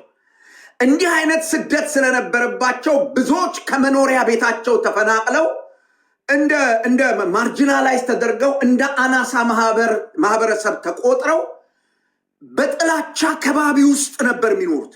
ዙሪያቸውን የሚያዩት ጥላቻ ብቻ ነበር። በሚጠሉበት ማህበረሰብ ውስጥ በእንዲህ አይነት ስደት የሚኖሩ ሰዎች ነበሩ። ይህ ስቃይ ያዕቆብ በፈተናዎች መካከል በጽናት በትዕግስትና በተስፋ ስለመኖር እንዲጽፍ ትኩረት እንዲያደርግ መነሻ የሆነው ያዕቆብ እነሱ የነበሩበት ይሄ ሁኔታ ነው። በዚህ ችግር ምክንያት ጌታን እንዳይተዉ፣ በዚህ ችግር ምክንያት ጊቫፕ እንዳያረጉ፣ ተስፋ እንዳይቆርጡ፣ ስለ መጽናት፣ በመከራ ስለመደሰት፣ በመከራቸው ተስፋ ስለማድረግ አጽንዖት ሰጥቶ በያዕቆብ መጽሐፍ ውስጥ ያዕቆብ የዘገበበት ምክንያት እዚህ ሁኔታ ውስጥ ስለነበሩ ነው ሰዎች እንጂ ማክዶናልድ እየገመጡ አልነበረም። ብራዘር አልነበረም። በእውነት አልነበረም። የነበሩበት ታሪካዊና ማህበራዊ አውድ በእንዲህ አይነት ስደት ውስጥ ነበሩ። ሁለተኛው በዚያ ታሪካዊና ማህበራዊ አውድ ውስጥ የነበረው ነገር ምንድን ነው ካላችሁ፣ የኢኮኖሚ አለመመጣጠን በሀብታሞችና በድሆች መካከል ያለው ከፍተኛ ልዩነት በያዕቆብ መጽሐፍ ውስጥ ያዕቆብ በደብዳቤው ላይ የገለጸው ትልቅ ታሪካዊ ጉዳይ በሀብታሞችና በድሆች መካከል የነበረ ልዩነት ነው። የነበረ አለመመጣጠን፣ የኑሮ ልዩነት። ባለጸጋ ባለሀብቶች የሆኑ ሰዎች እንደ ልባቸው ስለሆኑ የድሆችን ደሞዝ ይከለክላሉ። ማህበራዊ ስልጣንን ኢፍትሐዊ በሆነ መንገድ በመጠቀም የድሆችን ጉልበት፣ ሰራተኞችን ይመዘብራሉ። ለዚህ ነው ምዕራፍ 3 ላይ ያዕቆብ ይሄንን ኢሹ አንስቶ አድሬስ ያደረገው። አንተ አሁን ተነሳ ዝም ብለህ እንዲህ ቢል ኖሮ እንዲህ ነበር ልትለው አትችልም። ያዕቆብ ምን እንዳወራ መጀመሪያ መገንዘብ ያስፈልጋል። እና የነበሩበት የኢኮኖሚ ችግር ይሄ ነበር። ከነዚህ ተለዋዋጭ ሁኔታዎች መካከል ወይም በእነዚህ ተለዋዋጭ ሁኔታዎች መካከል አንዳንዶች በዚህ ችግር ውስጥ እያሉ አንዳንድ ሰዎች ወደ ክርስቲያን ማህበረሰብ ውስጥ ሰርገው ገብተው ነበር። ምን ማለት ነው? የስተት ትምህርት ይዘው፣ ትክክለኛ ያልሆነ የህይወት አቋም ይዘው። ባካችሁ ይሄ ዲጄ የሚባልን ሰውዬ ወደዛ አስወጡልኝ። ሰፈሩ ሄዶ እዛ እንትን ይበል እሺ። እና ገብተው ነበር። ይሄ ደግሞ አድሏዊነትንና የሞራል ውድቀትን በመካከላቸው እንዲከሰት አድርጎ ነበር። ስለዚህ ያዕቆብ በመልእክቱ ለምሳሌ ያዕቆብ መጽሐፍ ምዕራፍ 5 ላይ አንድ የታመመ ሰው ታገኛላችሁ አይደል? በኃጢአት ምክንያት ኃጢአት ሰዎች እስኪመቱበት ድረስ ወይም ሰዎች ለመታመማቸው ምክንያት እስኪሆን ድረስ በጣም በሚገርም ሁኔታ ሰዎች ችግር ውስጥ እንዲገቡ አድርጎ ነበር። ሌላው የሞራል ህይወት አለመመጣጠን ነበረ። በዛ በነበረው ማህበራዊና ታሪካዊ አውዱ ውስጥ የምንመለከተው ሌላኛው ነገር የሞራል አለመመጣጠን። ብዙ አማኞች በክርስቶስ ማመንን ቢናገሩ አምናለሁ የሚሉ ሰዎች ቢሆኑ አማኝ ነኝ ጌታ ይባረክ። ሁለት ነገሮች የያዕቆብን መጽሐፍ ሳነብ ሁለት ነገሮች በዚህ ዘመን ያሳስቡኛል። አንደኛው ከሰባኪዎች ጋር የተያያዘ ነው። አንዳንድ ሰባኪዎች ሊሰብኩ ሊያስተምሩ ወጥተው መድረክ ላይ ዘፍጥረት መጽሐፍ ምዕራፍ 1 ቁጥር 1 ኢየሱስ ጌታ ነው፣ ኢየሱስ ጌታ ነው፣ በቃ ኢየሱስ ጌታ የመድረክ ፉከራ ያደርጉታል። ኢየሱስ ጌታ ነው። ለያዕቆብ መልእክት ተደራሲዎች ኢየሱስ ጌታ ነው ብሎ መናገር አንገትን ለሰይፍ መስጠት ማለት ነው። የመድረክ ሙቀት መፍጠሪያ አይደለም። ማነው ሮሜ መጽሐፍ አንድ በጣም ልክ ባልሆነ መንገድ የምንተረጉመው የመጽሐፍ ቅዱስ ክፍል አለ። ኢየሱስ ክርስቶስ ጌታ እንደሆነ በአፍ ብትመሰክር፣ እግዚአብሔር ከሙታን እንዳስነሳው በልብህ አምነህ በአፍ ብትመሰክር ትድናለህ። ይሄ ንስሐ ሲገባ የሚደረግ ኮንፌሽን እንደሆነ ተደርጎ በዚህ በቲክታክ ላይ መቼስ ብዙ ሰው ነው የሚያብራራው። ግን ዝግ ብላችሁ እዩት። እንዲሁ ለመጠቆም ነው የምነግራችሁ። ታሪካዊ ዳራን መገንዘብ በጣም አስፈላጊ ነገር ስለሆነ ኤኒዌይስ እነዚህ ሰዎች ሁለተኛው የሚያሳዝነኝ ነገር አማኝ ነኝ ሁሉ ሰው ጌታ ይባረክ፣ እሱ ጌታ እንደ ሰው አይደለም ጌታ ምናምን ብለው አማኝ ነኝ ይሏችኋል። እሺ አማኝ ከሆንክ እምነትህን አሳየኛ ሲባሉ የለም። የያዕቆብን መጽሐፍ ካስተማሩ ሰዎችና በጣም የያዕቆብን መጽሐፍ ስማር ደስ ተሰኝቼ ቁጭ ብዬ እግዚአብሔርን ቃል ርቱ በሆነ መንገድ ካስተማሩኝ ሰዎች መካከል አንዱ ጋሽ ንጉሴ ቡልቻ ነው እና ጋሽ ንጉሴ ስለዚህ መጽሐፍ ሲናገር እንደዚህ ብሏል። የያዕቆብ መጽሐፍ እኮ የሚለው እንደዚህ ነው። እምነት አለኝ አማኝ ነኝ ነው የምትለው? አዎ አሳየኛ ነው የሚለው ይላል። እንደዚህ ነው የሚለው የያዕቆብ መጽሐፍ ነው የሚለው። በትክክል በወቅቱ የነበሩ ሰዎች በክርስቶስ ማመናቸውን ይናገራሉ። በክርስቶስ ማመናቸውን ግን በባህሪ ማንጸባረቅ ተስኗቸዋል። ምዕራፍ 2 ሙግት የሚያቀርበው እዚህ ላይ ነው። ስመጣ ክፍሉን ሳብራራ ነግራችኋለሁ፣ ግን እንዲሁ ለመፈንጠቅ ያህል ነው ይሄን የምነግራችሁ። ምዕራፍ 2 ሙግት የሚያቀርበው እዚህ ላይ ነው። በስራ ትድናለህ ምናምን እያለ አይደለም ያለ። ኦኬ ስንደርስ እናየዋለን። ያዕቆብ ባዶ ሃይማኖታዊ ንግግርን በወቅቱ የነበረ ነገር ምንድን ነው ካላችሁኝ፣ ባዶ ሃይማኖታዊ ንግግር አሁን እንደምናደርገው በየእንትኑ ጩኸት ብቻ እንደሆነው ባዶ ሃይማኖታዊ ንግግርን አንድ ከቁጥጥር ውጭ የሆነ የምላስ አጠቃቀምን ምዕራፍ 3 ላይ ይህንን አንስቷል። ሰው መርከብን መግራት ችሏል፣ ግን በቃ የትውልድን ሩጫ የሚያቃጥለውን አቤት አቤት አቤት እሱ ጋር ስንደርስ እኔ እርግጠኛ ነኝ ብዙ ሰዎች እዚህ ቲክታክ ላይ ያለን ቲክታክን ዘግተን እንደምንጠፋ በጣም እርግጠኛ ነኝ። ሐዋርያው አድሬስ ያደረገው ነገር ምንድን ነው እሱ ያላችሁኝ እንደሆነ ከቁጥጥር ውጭ የሆነ የምላስ አጠቃቀም፣ ለችግረኞች ርኅራሄ ማጣት፣ ለሀብታሞች ማዳላት፣ በእምነትና በባህሪ መካከል ያለ ልዩነት፣ በዚያ በነሱ መካከል አንገብጋቢ ጉዳይ አንገብጋቢ ኢሹ ስለሆነ ሐዋርያው በማህበራዊና በታሪካዊ ችግራቸው ውስጥ አድሬስ ያደረገው በመልእክቱ ይህንን እውነት ነው። ዘመዶች ይህንን እውነት ነው።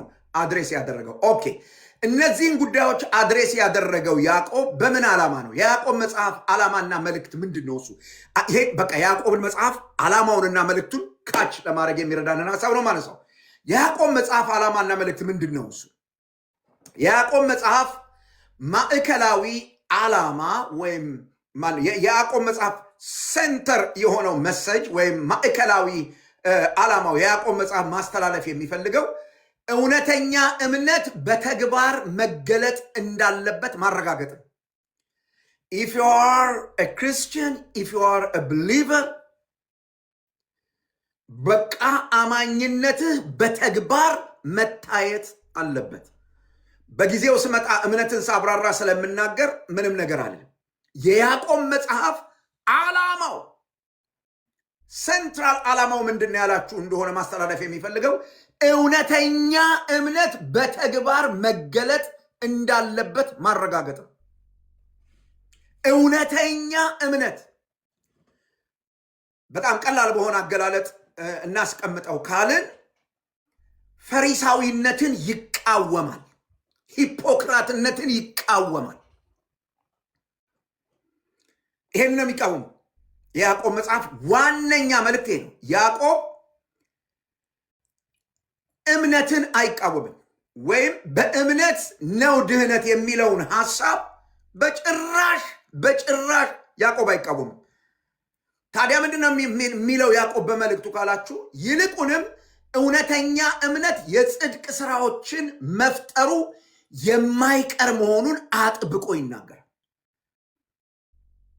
በእምነት ድህነት በእምነት ነው የሚለውን በጭራሽ አይቃወምም ያዕቆብ። ወይም ድህነት ስራ ሲደመር እምነት ነው አይልም ያዕቆብ። ያዕቆብ ግን ምንድን ነው የሚለው? እውነተኛው እምነት የጽድቅ ስራዎችን በሰው ህይወት ውስጥ መፍጠሩ አይቀርም። ለምን? እውነተኛው እምነት ስለሚያጸድቅ። እውነተኛው እምነት አንድን ሰው የሆነ ሃይማኖት ተከታይ ሳይሆን የሚያደርገው ጻድቅ ነው የሚያደርገው። መጽደቅ ማለት ምን ማለት ነው ካላችሁ፣ በእግዚአብሔር ዓይን ፊት ትክክለኝነትን ማግኘት ማለት ነው። እግዚአብሔር ይሄ ሰው ትክክል ነው ብሎ ሲቀበለው፣ the right person ብሎ ሲቀበለው ማለት ነው። እግዚአብሔር ትክክለኛ አድርጎ ተቀብሎኛል፣ በክርስቶስ ኢየሱስ ሳምን አጽድቆኛል፣ አይኮንነኝም የሚል ሰው፣ ይሄንን ያመነ ሰው ይሄንን የሚያረጋግጠው በጽድቅ የህይወት ስርዓት ነው።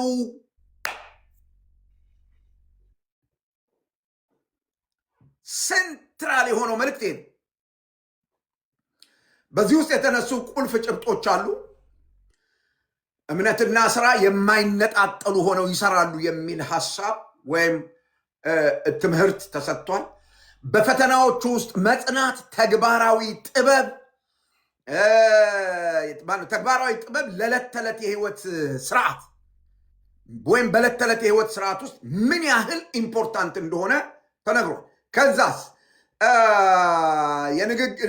የንግግር ጉዳይ፣ አንደበትን መግዛት ወይም የንግግር ስነ ምግባራዊ አጠቃቀም፣ ማህበራዊ ፍትህ፣ ደዎችን መንከባከብ፣ ትህትና፣ ለእግዚአብሔር መገዛት የሚሉ ርዕሰ ጉዳዮች ወይም ንዑስ ርዕሳኖች በዚህ በያዕቆብ መጽሐፍ ውስጥ አሁን ባነሳሁት ትልቅ መልእክት ውስጥ የሚነሱ ነገሮች ናቸው። ስለዚህ የያዕቆብ ትምህርት ወይም የያዕቆብ መልእክት የብሉይ ኪዳኑን የጥበብ ስነ ጽሁፍ፣ የምሳሌን መጽሐፍ ማለት ነው።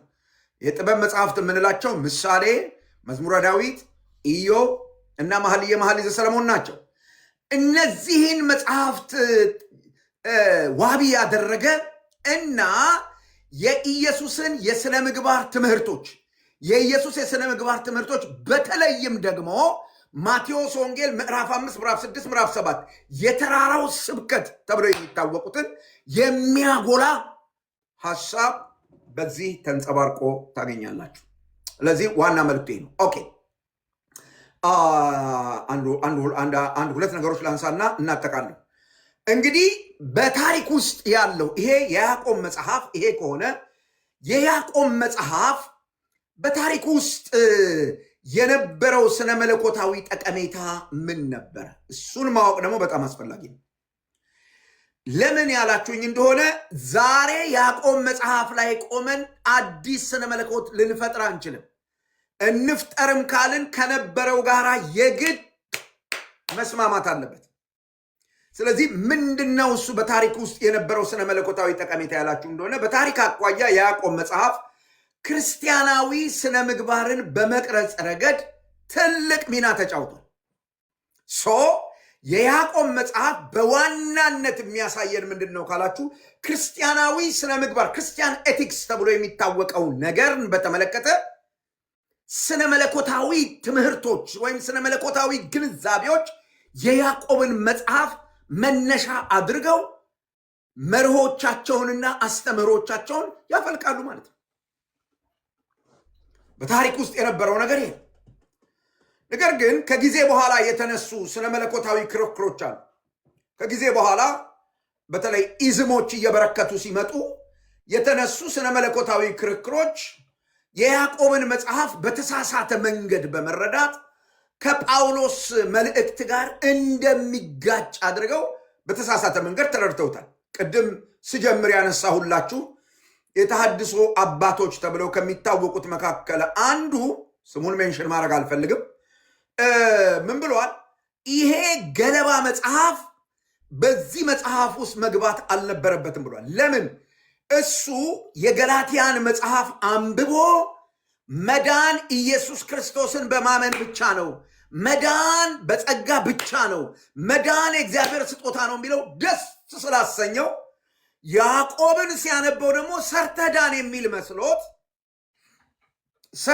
የሚል መስሎት በተሳሳተ መንገድ ተገንዝቦት መጽሐፉም ላይ ውዝግብ ፈጥሯል። ከዚያ ቀጥሎ መጽሐፉን ገለባ ብሎ ጠርቶታል። መጽሐፍ ቅዱስ ውስጥ መግባት አልነበረበትም ብሎ ተቃውሞታል። ሆኖም የታሪክ አውድ ግን እንደሚያሳየን በታሪክ ውስጥ ምን ነበረ የያዕቆብ መጽሐፍ ያልን እንደሆነ የያዕቆብ መጽሐፍ ስለ አንድ የተለየ ችግር እየተናገረ ነው የሚናገር መጽሐፍ ወይም አድሬስ የሚያደርገው ዲፍረንት የሆነ ፕሮብለም አለ። ከማን? ከጳውሎስ፣ ከጴጥሮስ፣ ከዮሐንስ።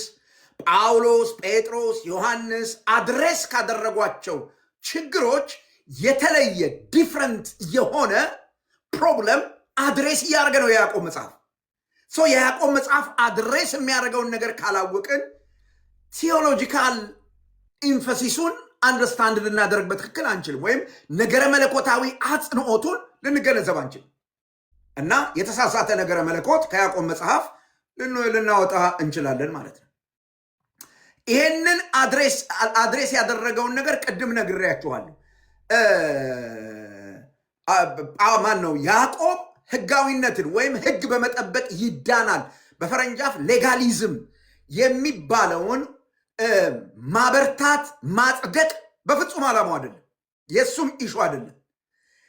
ከዛ ይልቅ የያዕቆብ ትኩረት የነበረው ለታይታ የሆነ እምነት፣ ይሄ ሱፐርፊሻል ፌዝ የሚባለው አለ አይደል በፈረንጃፍ፣ ለታይታ የሆነውን እምነት ማረም ነው የያዕቆብ መጽሐፍ ዋነኛ ነገረ መለኮታዊ አጽንኦቱ ወይም ቴዎሎጂካል ኢንፈሲሱ እሱ እንጂ ህግን በመጠበቅ ሰው ይድናል ምናምን የሚል አይደለም። ይሄንን ስትረዳ ምዕራፍ 2ን በአግባቡ ትተረጉመዋለህ፣ በአግባቡ ትረዳዋለህ ማለት ነው እንጂ አንዷን ጥቅስ መዛ አውጥተህ በስራው የጸደቀ ነው ይልሄድ እያልክ አንድ ፊደል አንድ ሐረግ ይዘህ የያዕቆብን መጽሐፍ በጠቅላላ ጨፍልቀህ ስለ ህግ ያስተምራል፣ ህግ በመጠበቅ ትድናለህ ይላል ብሎ ማለት ስሁት ነገረ መለኮት ይሆናል ማለት ነው። ስሁት ነገረ መለኮት ይሆናል ማለት ነው። ኦኬ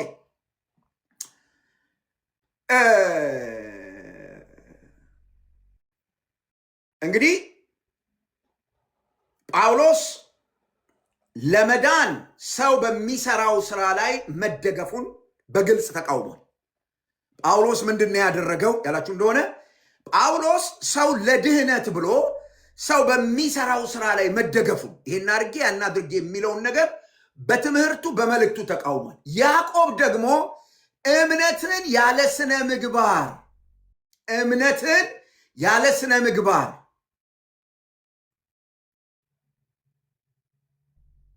ለውጠው ወይም እምነትን ከስነ ምግባር ውጪ አድርገው አማኝ ነን ብለው የሚናገሩ አማኞችን ተቃወመ። እንዲህ አይነት እምነት የለም ብሎ ነው የተቃወመው። ትክክለኛው እምነት ከስነ ምግባር የተፋታ አይደለም። ትክክለኛው እምነት ያመንከውን ነገር መኖር ነው ብሎ አስተማር። ስለዚህ ጳውሎስና ያዕቆብ እርስ በርስ አይቃረኑም። ከታሪክም ሆነ ከስነ መለኮት ወይም ከነገረ መለኮት አንጻር ስንመለከት ሁለቱ አመለካከቶች እርስ በርስ የሚጋጩ ሳይሆኑ አንዱ የሌላው አጋዥ። ጳውሎስ በእምነት ነው የምትድኑት አለ። ያዕቆብ ደግሞ መጣና በእምነት የዳናችሁ ሰዎች እምነታችሁ የሚረጋገጠው በዚህ ነው። መዳናችሁ፣ ማመናችሁ፣ መጽደቃችሁ፣ መለወጣችሁ የሚረጋገጠው በኑሯችሁ ነው፣ በስነ ምግባራችሁ ነው፣ በቅዱስ ኑሯችሁ ነው ብሎ አረጋገጠ። ስለዚህ በጳውሎስና በያዕቆብ መካከል ተቃርኖ የለም። ነገር ግን ያዕቆብ መጽሐፍ ምዕራፍ 2ን ጠቅሰህ ሰው ስራ ሰርቶ ነው የሚድነው የምትል ከሆነ ከኤፌሶን መጽሐፍ ምዕራፍ 2 ጋር ይሄንን እንዴት አድርገህ ታስታርቀዋል? ከገላትያ መጽሐፍ ጋር እንዴት አድርገህ ታስታርቀዋል? ምክንያቱም ሁለቱም መጽሐፍቶች ጳውሎስ የሮሜን መጽሐፍ ስታጠና እንደምታገኘው ስጦታ ነው የሚለው። እምነትን፣ ድህነት፣ ጽድቅ እግዚአብሔር ነው የሰጠህ ነው የሚል ሰርታ አግኝታለህ ይል። በዚህ አግባብ መጽሐፍን መገንዘብ በጣም አስፈላጊ ነገር ነው። መጨረሻው ነጥብ የያዕቆብ መጽሐፍ ታሪካዊ ዳራ በተመለከተ የምናነሳው የያዕቆብ መጽሐፍ ዛሬ ለቤተ ክርስቲያን ያለው ጠቀሜታ ምንድን ነው? ይህንን ማወቅ ነው የያዕቆብን መጽሐፍ እንድንማር መንፈሳዊ አፒታይታችንን የሚከፍተው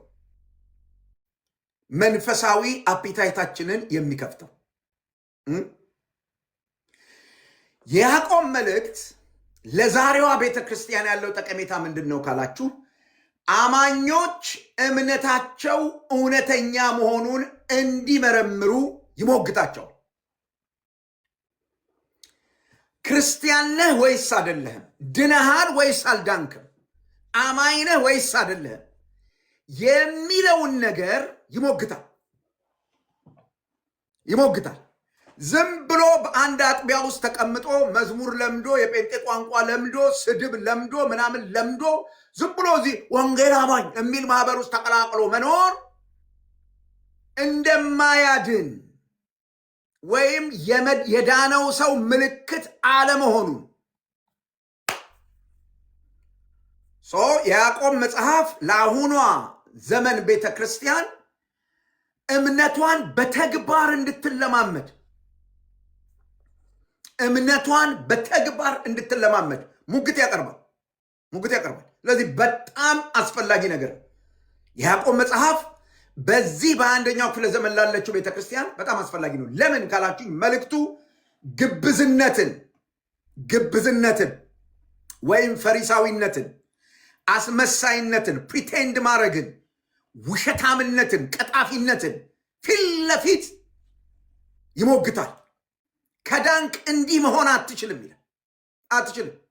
ኢፍ ዩ አር ሰቭድ አትችልም። ኢፍ ዩ አር ራይቸስ አትችልም። ኢፍ ዩ አር ሆሊ አትችልም። ክፉ ማድረግ አትችልም። ሸረኛ መሆን አትችልም። ዘመዶቼ አሁን ቲክታክ ላይ የሚታይ ሸር ሪሊ ከዳነ ሰው የሚጠበቅ ይመስላችኋል? ያውም ደግሞ ይሄ ሸር፣ ይሄ ክፋት፣ ይሄ ተንኮል የሚሰራው በምን ስም ነው? በአገልግሎት ስም፣ በወንጌል ስም።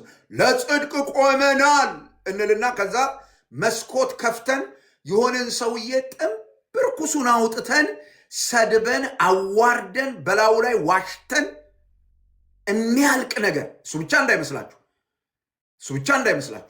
የአንድን ሰው ኢሜጅ፣ የአንድን ሰው ስዕል ለማበላሸት ያላለውን እንዳላስመስለን ቪዲዮ ሰርተን ምናምን ብለን መለጠፍ አትችልም። ክርስቲያን ከሆንክ ትክክለኛው እምነት እንደሱ አይደለም። ኤቲካሊ ትክክል አይደለም። ለዚህ ነው የውላችሁ ቲክታክን አይተው ሰዎች ጌታን ማየት ያቃታቸው ከዚህ መጽሐፍ ሸሽተን ስለምንኖር ይሞግተናል። ይሄ መጽሐፍ እንመጣበታለን። እኩልነት ማጣት ወይም አድሎ እዚህ ቲክታክ ላይ በምንድን ነው የሚታየው ካላችሁኝ፣ በግሩፕ በአድመኝነት። ይሄ በጣም በጣም አደገኛ ነገር ነው። አድሎ የሚባል ነገር፣ እኩልነት ማጣት፣ በዘር አድሎ ይደረጋል፣ በአገልግሎት አድሎ ይደረጋል፣ በብዙ ነገር ቤተክርስቲያን በዚህ የተለከፈች ነች። ቤተክርስቲያን በዚህ የተያዘች ነች። ምን ያስፈልጋታል? የያዕቆብን መጽሐፍ መማር አለባት። ስለዚህ የያዕቆብ መጽሐፍ በዚህ ዘመን ላለችው ቤተክርስቲያን በጣም አስፈላጊ ናት። ሰዎች በቋንቋቸው ተቧድነው የነሱን ቋንቋ የሚናገርን ሰው በቃ ወዳጄ ወንድሜ ምናምን ብለው በጣም እኮ ነው የሚዘገን ነው። በቤተ ክርስቲያን ውስጥ እኮ ሰዎች የት ሀገር ሰው ነው ብሎ ሰውን ይጠይቃሉ። ኦሮሞ ነው፣ ትግሬ ነው፣ አማራ ነው ምናምን ብለው ይጠይቃሉ። ይሄ እኮ የመጨረሻ ዝቅጠት ነው። ታውቃላችሁ? የመጨረሻ ዝቅጠት፣ ያልተለወጠው ሰው መታወቂያ። ይሄን ጥያቄ የሚጠይቅ ድኛለሁ የሚል ሰው ከአክራሪ ብሔርተኛ ፖለቲከኛ በምንም አይለይም። አይ አልዳኑም፣ እሱም ጌታ ነው ጀጅ የሚያደርገው፣ ግን እኛ ጀጅ አናረጋቸው። ግን በእግዚአብሔር ቃል መሰረት ራሳችንን እናያለን። ሰው ራሱን ያህል የያዕቆብ መጽሐፍ እኩልነት ማጣትን፣ ግዴለሽነትን ወይም የግዴለሽ ንግግርን እንደመጣልን በምላሳችን መጨርገድ፣ እንደመጣልን በቃ እላው ላይ ማዝነብ፣ ግዴለሽ ንግግር የያዕቆብ መጽሐፍ ይሞግተናል። አንደበቱን የሚገዛ ከተማን ከሚገዛ ሰው ይበልጣል ይለናል። ሄድ በለው። አንደበቱን የሚገዛ ከተማን ከሚገዛ ሰው ይበልጣል። በጣም የሚገርም ነገር ነው። ከተማን ከሚቆጣጠር ሰው መርከብን፣ ያልተገራ ፈረስን መግራት ችሏል። መርከብን በማዕበል ላይ ያለውን መቆጣጠር ችሏል። ሰው ያቃተው ነገር አንደበቱን መግራት ነው። አንደበቱን መግራት የሚችል ሰው ሁለንተናውን መቆጣጠር ችሏል ብሎ ይሞግተናል። ያዕቆብን መጽሐፍ ከተማርክ በኋላ እዚህ መጥተህ በቴክስት ሰው በስድብ ማጣደፍ አትችልም፣ አትችይም፣ አይሆንም። እንደ ክርስቲያን ኢቭን ተሰድበህ ኢቭን ተነክተህ አይሆንም። ምክንያቱስ ከአንድ ባህር ሁለት ውሃ ሊቀዳ አይችልም ብሎ የያዕቆብ መጽሐፍ ይሞግታል። በረከትና መርገም ከአንድ አፍ ሊወጣ አይችልም ብሎ ይሞግታል። ይሄ በጣም አስፈላጊ መጽሐፍ ነው።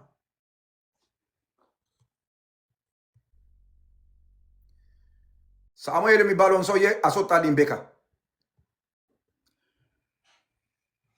የሰው ስም መጥራት እዚህ ቤት ስለማይቻል ነው ማስወጣ። ከይቅርታ ጋር ወንድሜ ሳሙኤል፣ ለራስህ የማትሰማ ከሆነ ሰውየው ለራሱ ስለሚሰማ የማንንም ስም እዚህ ሜንሽን ማድረግ አይጠበቅብን።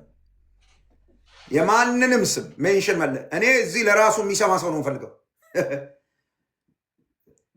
ዝም ብሎ ጥቁር ድንጋይ ላይ ውሃ እንደማፍሰስ አይደለም እየሰራው ያለው። ለእናንተ ለራሳችሁ ስሙ ዘመዶች፣ ለማንም እንድትሰሙ አይደለም ፈልገው። ኦኬ። ስለዚህ መልእክቱ እነዚህ ነገሮች ስለሚናገር የሞራል ዝቅጠትንና ዘመናዊ ጉዳዮችን በብርቱ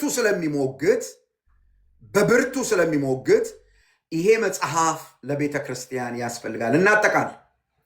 የያዕቆብ መጽሐፍ እንግዲህ ምንድን ነው? ይሄ የምንማረው የያዕቆብ መጽሐፍ ያለ እንደሆነ ከጥንታዊ የክርስትና ዘመን ውስጥ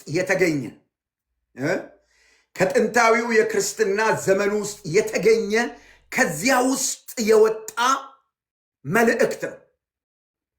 እንደ ያዕቆብ ያለ የተፈተነ ሰው እግዚአብሔር በሕይወቱ ተጠቅሞ የጻፈው መልእክት ነው። የያዕቆብ መጽሐፍ በአይሁድ ወግ ላይ የተመሰረተ ነው። የአይሁድን ትራዲሽን በብዙ ያነሳል፣ በብዙ ዘግቦ ይዛል። እንዲሁም እውነተኛ ማህበራዊ፣ ኢኮኖሚያዊና መንፈሳዊ ፈተናዎችን ለሚጋፈጡ አማኞች የተጻፈ ነው። በዚህ ችግር ውስጥ ያሉ ሰዎች ይሄን ችግራቸውን ተደራሲ ያደረገ መልእክት ነው።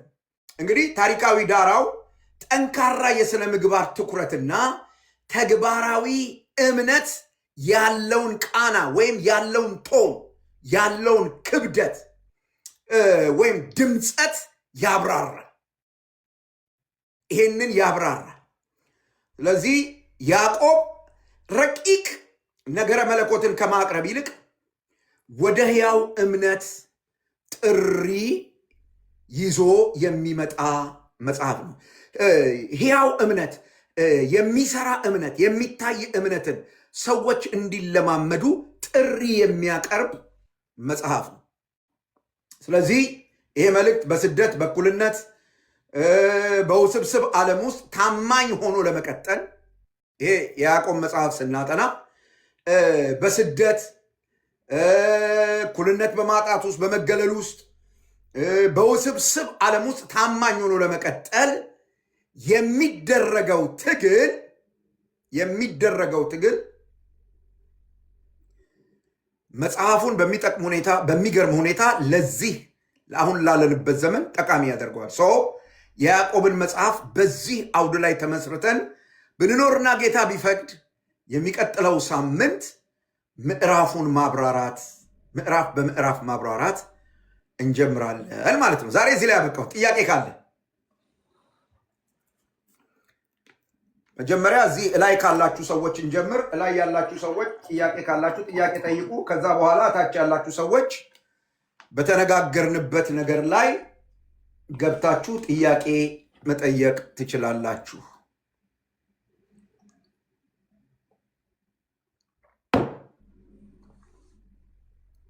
ጥያቄ ያለኝ ፓስተር፣ ሰላም ነው ወይ? እንዴት ናችሁ?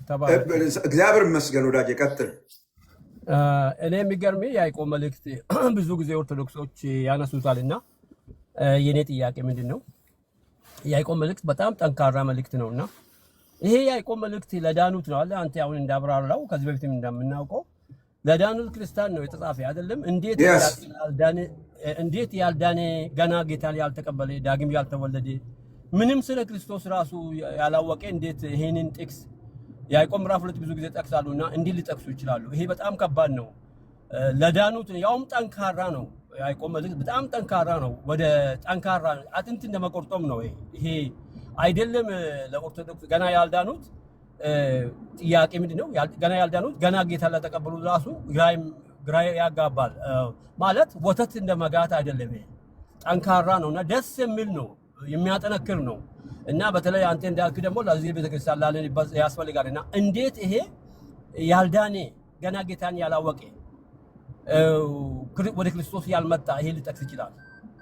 ይሄ ነው ጥያቄ። ኦኬ፣ እኔ እንግዲህ በእውነት ይሄ ጥያቄ እነሱ ነበሩ መጠየቅ የነበረባቸው። ምክንያቱም እንዴት ሊጠቅሱት እንደደፈሩ። ግን ያንተን ጥያቄ አድሬስ ለማድረግ መልእክቱ የተጻፈው ለማን ነው? ገና ላልዳኑ ሰዎች ነው ወይስ ለዳኑ ሰዎች ነው ያልከኝ እንደሆነ በግልጽ ቅድም እንዳስቀመጥኩኝ ቅዱስ ቃሉ ምዕራፍ 1 ቁጥር 1 ላይ እንደሚናገር ተበትነው ለነበሩ ወይም በስደት የነበሩ አይሁድ ክርስቲያኖች ናቸው፣ የዳኑ ክርስቲያኖች ናቸው። ላልዳነ ሰው የያዕቆብን መጽሐፍ ማስተማር ሊከብድ ይችላል። ኦፍኮርስ፣ ምክንያቱም መጀመሪያ ሰውየው መዳን አለበት። ሰውየው መጀመሪያ ድህነት የሚባለውን ነገር ማወቅ አለበት። ከዛ በኋላ ብናስተምረው ጠቃሚ ነው። በሌላ አግባብ አንተ እንዳነሳኸው ምናልባት እነሱ ስራ ሰርተን እንድናለን፣ ምንድነው ስላመንን ብቻ አይደለም ማለት የገላትያን መጽሐፍ ቶታሊ አንቀበለውም እንደማለት ነው። የኤፌሶንን መጽሐፍ፣ የሮሜን መጽሐፍ በጭራሽ አንቀበለውም እንደማለት ነው።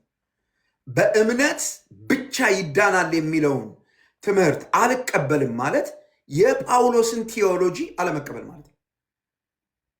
አለመቀበል ማለት የጳውሎስን ነገረ መለኮት የማይቀበል ሰው ደግሞ ሐሰተኛ ከመሆን ውጭ ምን ሊሆን ይችላል? ሐሰተኛ ከመሆን ውጭ ምን ሊሆን ይችላል? ለምን ከተባለ በሐዋርያትና በነቢያት ላይ ተመስርታቸዋል ተብሏል። የሐዋርያቱ ትምህርት ጴጥሮስም ይሁን ዮሐንስም ይሁን ጳውሎስም ይሁን ያሉን ነገር ሰው በእምነት ይድናል። አንድ ድህነት ደግሞ እግዚአብሔር ለሰው የሚሰጠው ነው እንጂ ሰው ጥሮ ግሮ የሚያገኘው አይደለም ብለው አስተምረውናል፣ ነግረውናል። በተለይ ጳውሎስ ገላትያንና ሮሜን ሲጽፍ እግዚአብሔር የድህነትን ጉዳይ ከመጀመሪያው ጀምሮ ሲጀመር ከዘፍጥረት ጀምሮ ከእምነት ጋር ነው ያያያዘው ከስራ ጋር አይደለም ብሎ በግልጥ አስተምሯል። አሁን ያዕቆብን መጽሐፍ አምጥተን መጽሐፉ ለምን እንደተጻፈ አለማወቅ ሊሆን ይችላል። ቅድም እንዳልኩት ታሪካዊ ዳራውን ካለመገንዘብ የተነሳ ጥቅሱን ወስዶ አሁን እኛ ባለንበት ሁኔታ ለመተርጎም መሞከር ይመስለኛል እንዲጠቅሱት እንዲደፍሩ የሚያደርጋቸው። በእርግጥ ለምን ይህንን እንደሚጠቅሱ እነሱ ናቸው ትክክለኛ መልስ ሊሰጡ የሚችሉት። እኔም ይመስለኝን ነው የምነግርህ። ሰርተን እንድናለን፣ በመስራት ይዳናል ለሚለው ትምህርት ለሚለው እሳቤ ያግዘናል ብለው ሊሆን ይችላል። ግን አያግዛቸውም። ለዚህ ይመስለኛል የሚጠቅሱት። መልሴ ብዙ ጥምህን ላይ ቆርጠው ይችላል። ለምን እንደሚጠቅሱት ብዙ ጊዜ ከማያው ውዝግብ የተነሳ ይሄ ይመስለኛል።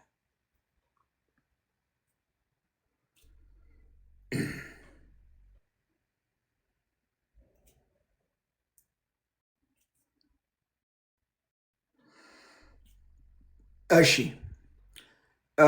ሌላ ጥያቄ ያለው ሰው ካለ አንድ ቁጥር ይጻፍ እና ወይም እዚህ ያላችሁ ሰዎች ላይ ያላችሁ ሰዎች ጥያቄ ካላችሁ ቀጥሉ። ከሌላችሁ እናንተ እታች ያላችሁ ሰዎች አሁን ተራዊ እናንተ ነው፣ ጊዜውን እንጠቀምበት። አሜን። አንድ ቁጥር የጻፈ ሰው ያለው ኢትዮጵያን ላቭ ስሪ ነው የሚል ቤካዬ አይ ቲንክ ኦኬ። እሺ ኢትዮጵያ ወዳጄ ፓስተር አሁን በተናገርከው አቤት አቤት አቤት መስታወት ውስጥ ቁሜ በቃ ለካ በጉድፍ ሁኜ ነው የምጓዘው ክርስቲያን ነኝ ብዬ ጉድፌን ነው ያየሁት። እግዚአብሔር ይባርክ። አሜን። ይህን ጉድፌን በሙሉ ደግሞ ይሄ ወደፊትም እየተማርኩ በቃሉ እያጠራው ሄዳለሁ። ይሄ ብቻ ነው ማለት የፈለግኩት። እግዚአብሔር ይባርክ። አሜን። ቴንኪዩ የኔ እህት፣ እግዚአብሔር ያክብርልኝ። ቴንኪዩ በጣም እሺ። እህቴ ጥያቄ ያለው ሰው ካለ ሌላ ሰው አሁን ባነሳናቸው ጉዳዮች ላይ በኢትዮጵያ 2 ሰዓት ነው ቀን ሳለ በኢትዮጵያ ከምሽቱ 2 ሰዓት አይደል ቤካዬ? በኢትዮጵያ 3 ሰዓት በኢትዮጵያ 3 ሰዓት ይቅርታ፣ በኢትዮጵያ 3 ሰዓት ይቅርታ። እሺ ጥያቄ ያለው ሰው ካለ እንዲገባ አድርግ ቤካ። እህቲቱም የለችም፣ ወንድምየው ቢዚ ነው። ጥያቄ ያለው ሰው አንድ ቁጥር ጻፉልኝ ብያቸዋለሁ እና አንድ ቁጥር ጻፉ። እንደገባችሁ ጥያቄ በቀጥታ ጥያቄ ላይ ብቻ ትኩረት አድርጉ ፕሊዝ። ጥያቄ ላይ ብቻ። ፕሮፌት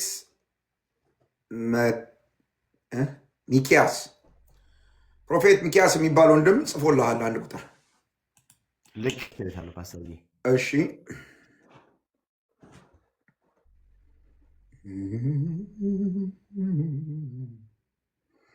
ኦኬ።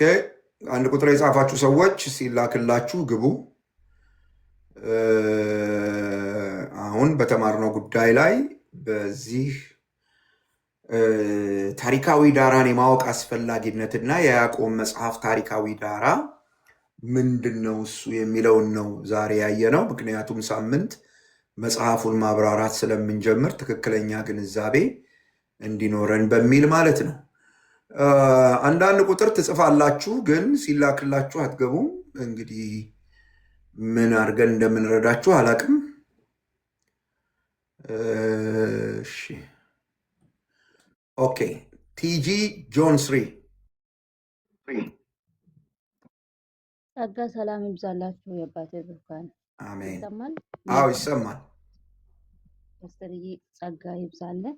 አሜን። ዘመኑን ይባርክ። አሜን። አንደኛ የያዕቆብን መጽሐፍ ያመነውም ራሱ አሁን እኔ በራሴ መንገድ ሲሆን የተረዳውበት መንገድ እና ሌላ ጊዜ አሁን የተረዳውበት መንገድ በጣም የተለያየ ነው። ይሄንን ክፍል እናንተ የተበተናችሁ ለተበተኑት እንዲሁም ለወንድሞች ለተበተኑት ለ12ቱም ለወንድሞች ብሎ ሲጽፍ በልዩ ልዩ መከራ ላላችሁ ስል እኔ አልተረዳውም ነበረ። ምክንያቱም እነሱ ለካ በእምነት በጠነከራቸው መሰረት ክርስቶስ ኢየሱስን አትጥሩ በማለት እና በተለያዩ ሀዘን ውስጥ ለነበሩ ለወገኖቹ ነበረ ሲጽፍ የነበረው። አሁን እኔ ጥያቄ እዚህ ጋር ያለው ይሄንን መልእክት ላመኑት ከጻፈና ለዛውም ጠንካራ እምነት በእግዚአብሔር ላይ ክርስቶስ ኢየሱስን ትኩረት አድርገው አምነው ለነበሩት ላመኑት አንገታቸውን እስከ መስጠት ድረስ እንኳን ላመኑት አገልጋዮች ከተጻፈ ይሄንን አሁን እኛ በእኛን ጊዜ መጠቀም ያኔ ጥቅሱን መጠቀም ይቻላል ወይ ለማለት ነው። አሁን በተለያዩ ብሉይ ኪዳን ላይ ያው ስናነብም ስናጠናም ብዙ ለአዲስ ኪዳን አማኞችም ያው ለትምህርት ይሆናል እንጂ በእኛ ህይወት ውስጥ ጠቀም ብሎ ተገብት ብሎ እንትን ማድረግ ተገቢ ጥቅሶች ስላሉ ማለት ተገቢ ያልሆኑ ጥቅሶች ስላሉ ይሄንን ነው ልል ያሰብኩት። እና ደግሞ እዚህ ጋር ደግሞ ትንሽ ያልገባኝ ነገር ሰማዕታት ይላል ወይስ እኔ በማንበብ ላይ ችግር አለ ብዬ ነው። ገና በመግቢያ ላይ ነው አሁን ባሳየኸው መጽሐፍ በመግቢያ ላይ ሰማዕታት ሆኖ በ44ቱ ዓመት ላይ የተጻፈ ሲሆን ብሎ ማብራሪያ ሲሰጥ ከዛ ደግሞ 50 60 62 እያለ ይቀጥላልና እዚች ጋር ብቻ አብራሩ። ተባረኩ። ኦኬ፣ ሁለተኛው ጥያቄ ግልጽ አይደለም ለኔ። የመጀመሪያው ጥያቄ ላይ ግን እንትን ለማለት መልስ ለመስጠት እኛም ልክ እንደነዚህ የያዕቆብ መልእክት ተደራሲ እንደነበሩ ሰዎች ዋጋ ለመክፈል እስከ ሞት ድረስ ዋጋ ለመክፈል ተጠርተናል ወይ? ይሄ መልእክት እኛን ይመለከተናል ወይ መሰለኝ የመጀመሪያው ጥያቄዎት። ትክክል ከሆንኩኝ ልክ ነው አይደል? ይሄ ነው ጥያቄዎት? አዎ ትክክል ነው። ግን ተጠርተናል፣ ኦልሬዲ እኛ ተጠርተናል። ግን ጥቅሱን ያው ኦልሬዲ እኛ መጠቀም እንችላለን አይደለ? ለምሳሌ አሁን አንድ እህቴ ወይም አንድ ጓደኛ ወይም አንድ ነው በዚህ ሁኔታ የሚያልፍ ከሆነ ይሄንን ጥቅስ ያኔ የሚያበረታታም ደግሞ እምነትንም የሚያጠነክር ስለሆነ መጠቀም ይቻላል ወይ ነው። ምን ጥያቄ አለው? ምን ጥያቄ አለው? የተጻፈው ሁለተኛው ደግሞ ግልጽ ላድርግና ይሄ መግቢያ ላይ ነው ጥቅስ ምናምን ከሰጠ በኋላ ያዕቆብ መጽሐፍ ላይ ያዕቆብ መጽሐፍ አንዳንድ ላይ ይሄ ሐዋርያው ስራ ያዕቆብ እንደሆነው የተጻፈው ለያዕቆብ መጽሐፉን የጻፈው ያዕቆብ ግንድ ነው አንድ ካለ በኋላ ሰማዕታት ይላል እዚህ ጋር ያኔ የመጀመሪያው ሰማዕት ሆኖ በ44 ዓመት ስለተሳለፈ ይላል። ያኔ ያዕቆብ በ44 ዓመቱ ህይወቱ ስላለፈ ነው ወይ ስላልገባኝ ነው። ምን ላይ ነው እያነበቡ ያሉት? በአዲሱ መደበኛ ትርጉም በእጃቸው። ኦኬ እሺ። እኔ እኮ ሰማዕት የሆነው ታለምዬ እስጢፋኖስ ነው። የመጀመሪያው ሰማዕት እስጢፋኖስ ነው። በእስጢፋኖስ ምክንያት ስለተበተኑት አይሁዳውያን ነው ሀሳቡ የሚናገረው እና ሜይ ቢ እሱን ለማለት ፈልጋ ነው እሷ እህታችን። የመጀመሪያው ሰማዕት እስጢፋኖስ ነው። ልክ ነው። ከእንትን ላይ ነው አንብበው ከመጽሐፉ ላይ ነው ለካ። እኔ እኮ ባስተማርኩት ጉዳይ ላይ ነው እያወሩ ያሉት ብዬ ነው እንትን እያልኩ ያለሁት እና የመጀመሪያው ሰማዕት አሁን ቤካዬ እንዳለ እስጢፋኖስ ያዕቆብ አይደለም። በዚያ ጊዜ ያዕቆብ የቤተ ክርስቲያን መሪ ነበረ። እስጢፋኖስ በተሰዋበት በዚያ ጊዜ ያዕቆብ የቤተ ክርስቲያን መሪ ነበረ። ኦኬ አመሰግናለሁ። ተባረኩ፣ ጸጋ ይብዛላችሁ። ያው እዚሁ ያዕቆብ መጽሐፍ ላይ ስላለ ስላልገባኝ ነው። ተባረኩ። እሺ፣ ሌላ ሰው የገባ ሰው አለ? ጥያቄ ሊጠይቅ ማስተር የዛሬን ትምህርት ድጋሚ በሌላ ቀን ለእኔ ወይ በግል ወይ በማህበር ትደግምልኛለህ? ማቴሪያሉን ልክልሃለሁ። አዎ ፕሊስ። ለመጻፍ አልቻልክም አይደል? ማነው ለመስማት አልቻልክም? ዛሬ በሙሉ ይሄ እዚህ ያለ ህዝብ ስሬ ቢሆን ኖሮ በሙሉ እንትን ባልኩት ነበር። ስራ ባስገባሁት ነው አደለ? ኦኬ ኦኬ፣ ስራ ላይ ነህ። አይ ነው በጣም አይ ነው። ሰላም እኔ ብቻ በጣም እኔ ብቻ እግዚአብሔር ልበቃ ነው። ይመስገን። እንዴት ናችሁ? እግዚአብሔር ይመስገን። ሰላም ብያለሁ። ቴንክ እሺ እርዱ። ተባረኩ። አሜን። ጌታ ይባርክ። አሜን። እሺ የገቡትን ወገን ወጥተዋል። ወንድ ይሁን ሴት አላወቅኩም።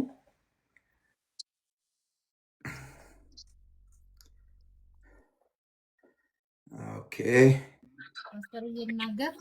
እግዚአብሔር ይመስገን። ሰላም ብያለሁ። ይቅርታ ድራይቭ እያረኩ ነበር። እሺ ሰላም ብያለሁ። ቅዱሳን ጸጋና ሰላም ይብዛላችሁ። አሜን። በጣም ድንቅ ነገር ነው። ያው ጅማሬው ወደ ውስጥ ደግሞ እየገባ ስትመጣ ብዙ ጥያቄ አለኝ። እኔም የህይወት ምስክርነት አለኝ ብዬ ነው የማስበው በዚህ መጽሐፍ ላይ። አንዴ ታገሺ። ትምህርቱን የት እናገኘው ያላችሁ ሰዎች ሚዲያው ምን ነበር ስሙ?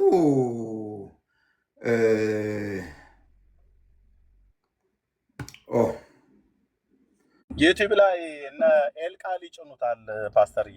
አዎ እሱን ልነግራቸው ነበረ። ብዙ ልጆች አሉ የኛ ክርስቲያኖች ኤልቃል ዩቲዩብ ላይ አይ ቲንክ ደግሞ ኤልሻዳይ ነው ማነው የሚባሉ ብቻ ክርስቲያን ቲቪዎች አሉ የኛ። አምልኮ ቲዩብም የሚባል አለ። ባለፈው ሳምንት ያስተዋወቅ ነው። ሆፕፉሊ እኔም ጥረት አደርጋለሁኝ ወንድሞች እዚህ ነግሬያቸው ኤልቃል ያስቀምጣል። ኤልቃል ጋር ይሄዱ። እሱ በጣም የቆየ ልጅ ነው። በጣም ጥሩ ልጅ ነው። እሺ እዛ ሂዱና እዩት። እሺ ቀጥይ እህቴ። ጸጋ ይብዛል እና እኔ የህይወት ምስክርነቴ ጌታን ካገኘው በኋላ ያዕቆብን ማንበብ ከጀመርኩ በኋላ ነው።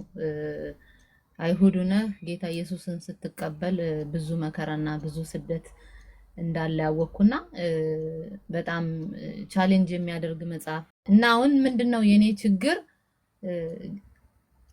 ጌታ ኢየሱስን ነግራቸውና ካመኑ በኋላ ዮሐንስን አንብቡና እልና እዛ በኋላ ያዕቆብን ነው ዳይሬክት እንትን መላቸው። ምክንያቱም ክርስቲያን ስትሆን በክርስቶስ ኢየሱስ ስታምን ብዙ መከራና ስቃይ አለ እና ብዙዎች ግን እኔን ይቃወሙኛል። አትበይ፣ ቅድሚያ መከራን አይደለም መናገር ያለብሽ፣ ቅድሚያ እኔ ደግሞ አልጋ ባልጋ አይደለም ክርስትና ህይወት፣ ከቤተሰብ መለየት አለ፣ ከልጅ መለየት አለ፣ ከእናት ከአባት መለየት አለ፣ ከማህበረሰብ ብዬ እንትን ስለምል ብዙዎች በቃ ይህንን ሐሳቤን እንትን አይሉምና በጣም ወደ ውስጥ ደግሞ መጠይቅ ጥያቄ አለ። ያው ለወደፊቱ እኔን የምታበረታታኝ ይሆናል ብዬ ነው የማስበው። ጌታ ደግሞ ይረዳኛል። በዚህ ክፍል ብዙ አይነት ኃይል እንደማገኝ፣ ብዙ ብርታት እንደሚኖረኝ፣ ብዙ ነገር ነው እያለፍኩት ያለሁበት ህይወት። እንደ ስጋ ለባሽ በጣም ይከብዳል።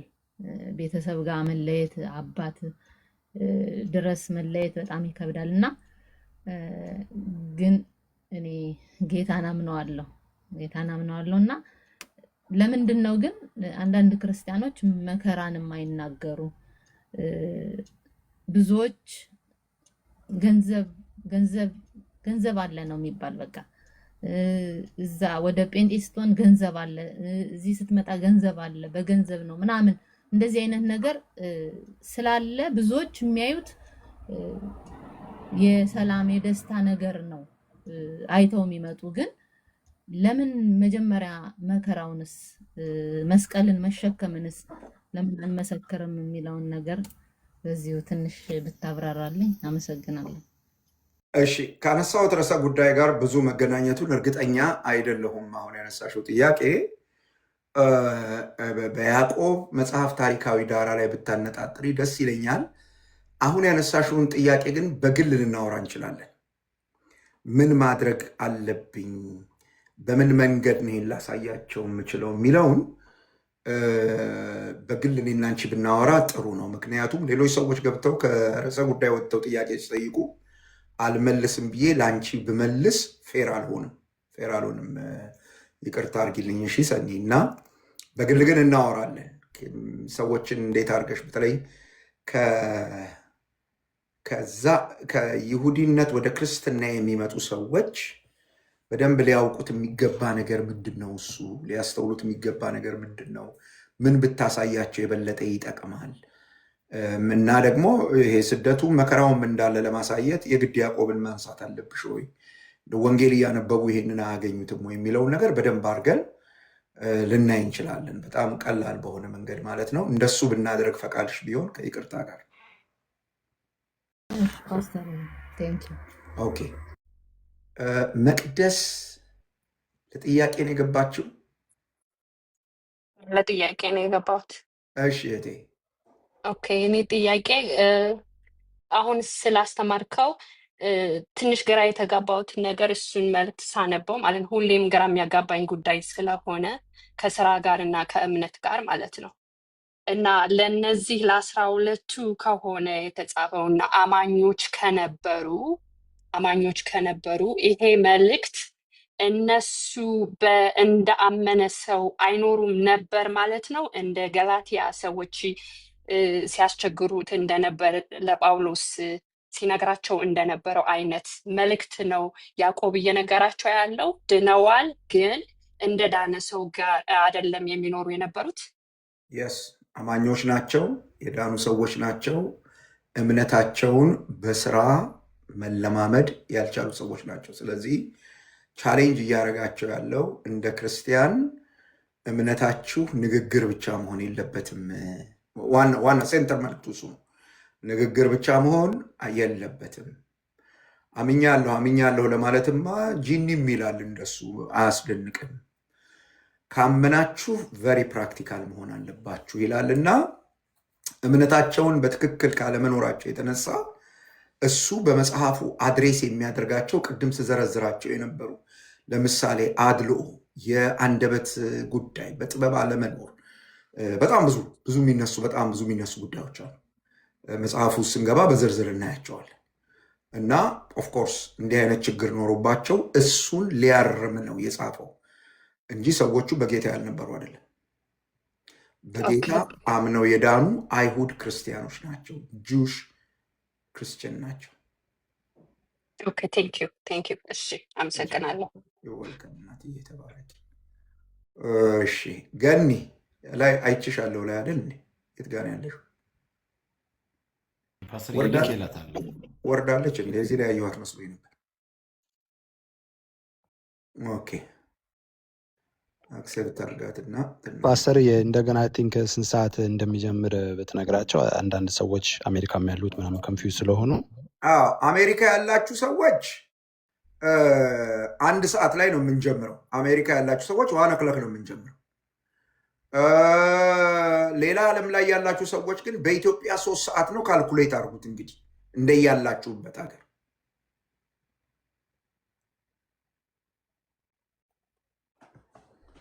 እንደያላችሁበት ሀገር ማለት ነው። እንደያላችሁበት ሀገር ካልኩሌት አድርጉት። ኦኬ፣ የት አለች እህቲቱ? ሳቡኝ እያለች ነው። ሳባት ዳገቱን መውጣት አቅቷታል። ሳባት ገመዱን ወርውርላትና ሳባት። ያው አየት ያ እሺ ብሎ ጥያቄ ልግባ ፓስተር? አዎ፣ ቀጥታ ምንም ወደ ግራ ወደ ቀኝ ሳት። እሺ፣ ቀጥታ ይኸው ምንም እንትን ጊዜ ሳልፈጅ ማለት ነው። ማለት ይህንን ያዕቆብ መልእክት የጻፈልን የጌታ ኢየሱስ ክርስቶስ የስጋ ወንድሙ ነው አልከን። ማለት እኩል ስላይደለ የሁላችንም መረዳት 3 ያዕቆቦች አሉ መጽሐፍ ቅዱስ ላይ እና አንደኛው የዘብዴዎስ ልጅ ምንለው፣ ሁለተኛ የእልፍዩ ልጅ በቃ አማርኛ ትረዳዋለ፣ ሶስተኛ ደግሞ የጌታ ኢየሱስ ክርስቶስ ወንድም ነው እና በጌታ በኢየሱስ ክርስቶስ ደግሞ አላመኑበትም ነበር ቤተሰቦቹ ይላል። እና ጥያቄ ምን መሰለ፣ መቼ ጌታን ተቀበለ ያዕቆብ? ተመልሶ ደግሞ አሁን የዘብዴዎስ ልጅ ስንል በጣም ጌታ ኢየሱስ ክርስቶስ የሚወደው ከ3ቱ አንዱ የሆነ ነው።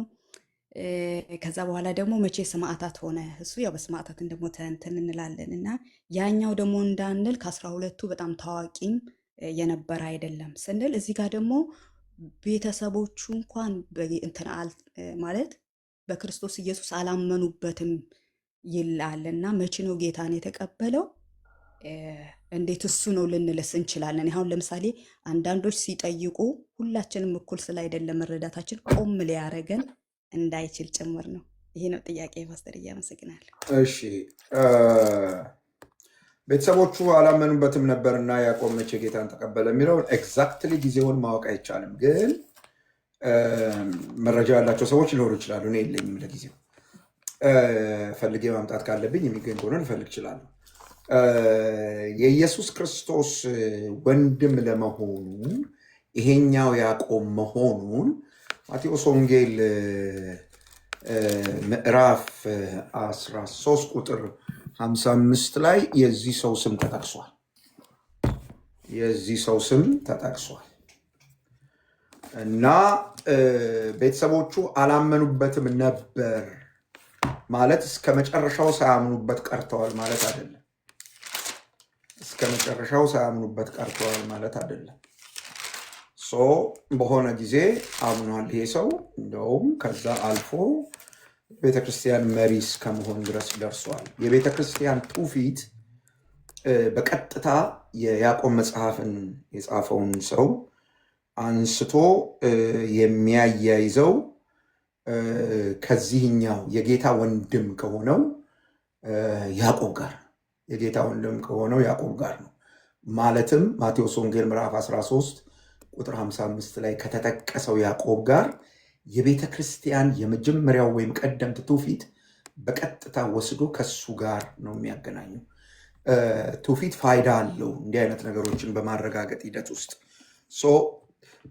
ጌታን መች ተቀበለ? በቃል አልደብቅሽም። መረጃ ያለው ሰው እኔ ለጊዜው ስለሌለኝ ሊነግረን ይችላል።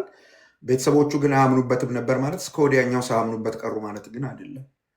በሱ አግባብ ማየት ጥሩ ነው እና አምነዋል። በኋላ ላይ አሁን ቤተሰቦቹ አያምኑበትም ነበር። ማርያምንም እኮ ያጠቃላለ ቤተሰቡ፣ ግን እሷ በጽኑ ታምን ነበር። አባቱ ዮሴፍ በጽኑ ያምን ነበር። ወንድሞቹ ናቸው እንደዛ አይነት እንትን የነበራቸው ዳውት ያደረጉት ነበር። ኦፍኮርስ ዮሐንስ ወንጌል እንደሚነግረን፣ ግን ወደ በኋላ ላይ እነ ይሁዳም ራሳቸው ከወንድሞቹ መካከል ጌታን ተቀብለዋል። በጌታ ሆነው እናገኛቸዋለን ቅዱስ ቃል ውስጥ ማለት ነው። እና ኤግዛክትሊ ጊዜው መቼ ሊሆን ይችላል እሱን ገስ ለማድረግ መረጃው ስለሌለኝ በማላቀው ነገር እንዳላሳስትሽ በዚህ አግባብ ብትረጁ ጥሩ ነው።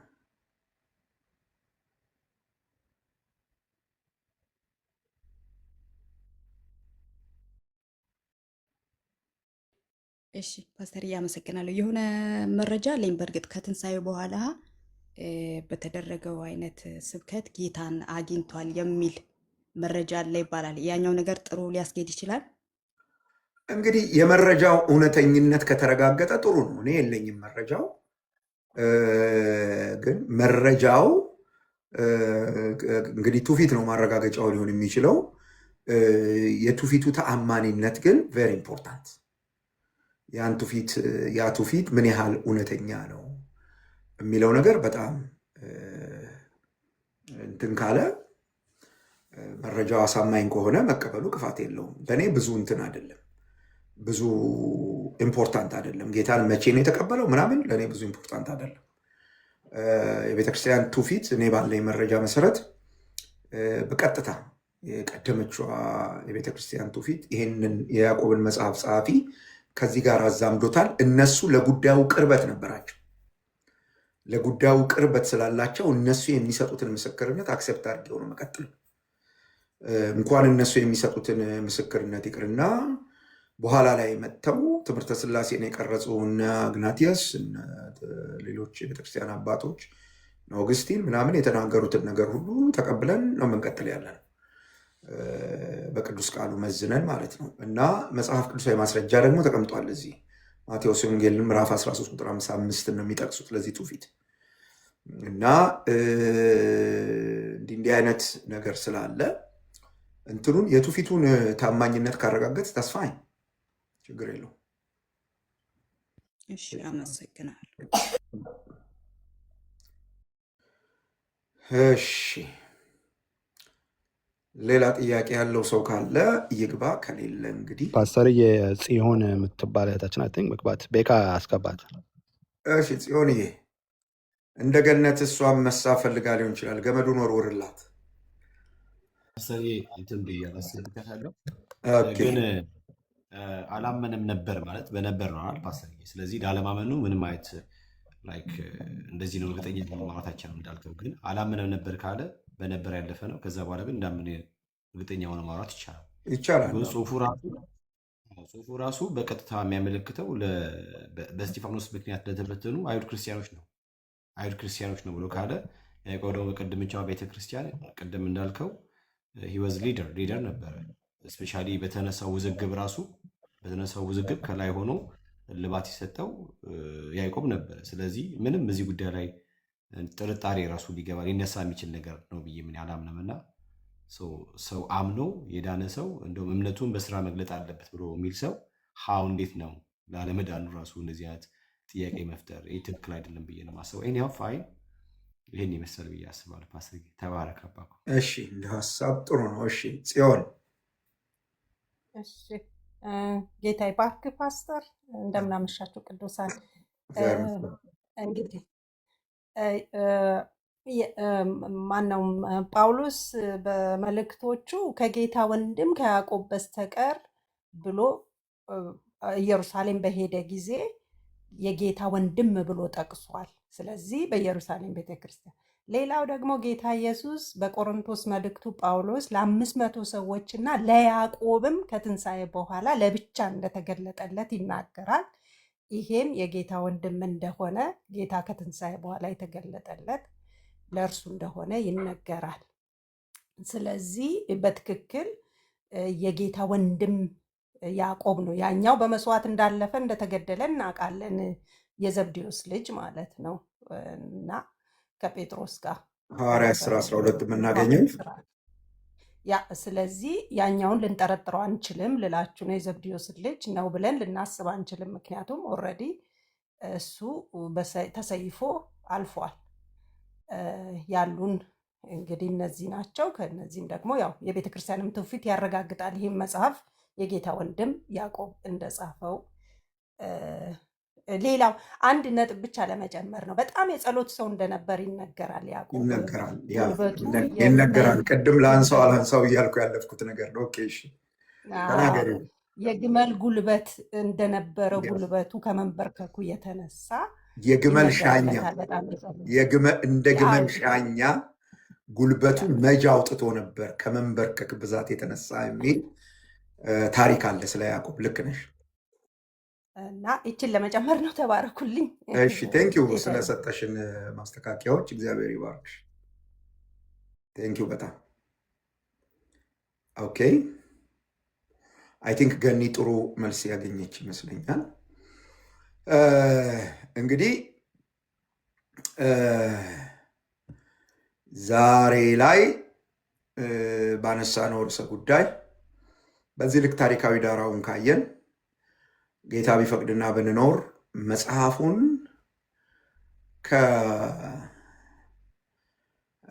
በዝርዝር ወደ ማየት ከምዕራፍ 1 ጀምረን እንግዲህ ወደ ማየት እንቀጥላለን ማለት ነው። እግዚአብሔርን በጣም አድርገን እናመሰግናለን ስለዚህ ጊዜ። አባቴ እግዚአብሔር ሁላችሁን ይባርክ። በዚህ ያገለግላችሁ አንድ ሰው አዲሱ መደበኛ ትርጉም ያልከው መጽሐፍ የመቼትም ነው ብለው እየጠየቁኝ ነው። እዚህ እኔ እጅ ላይ ያለው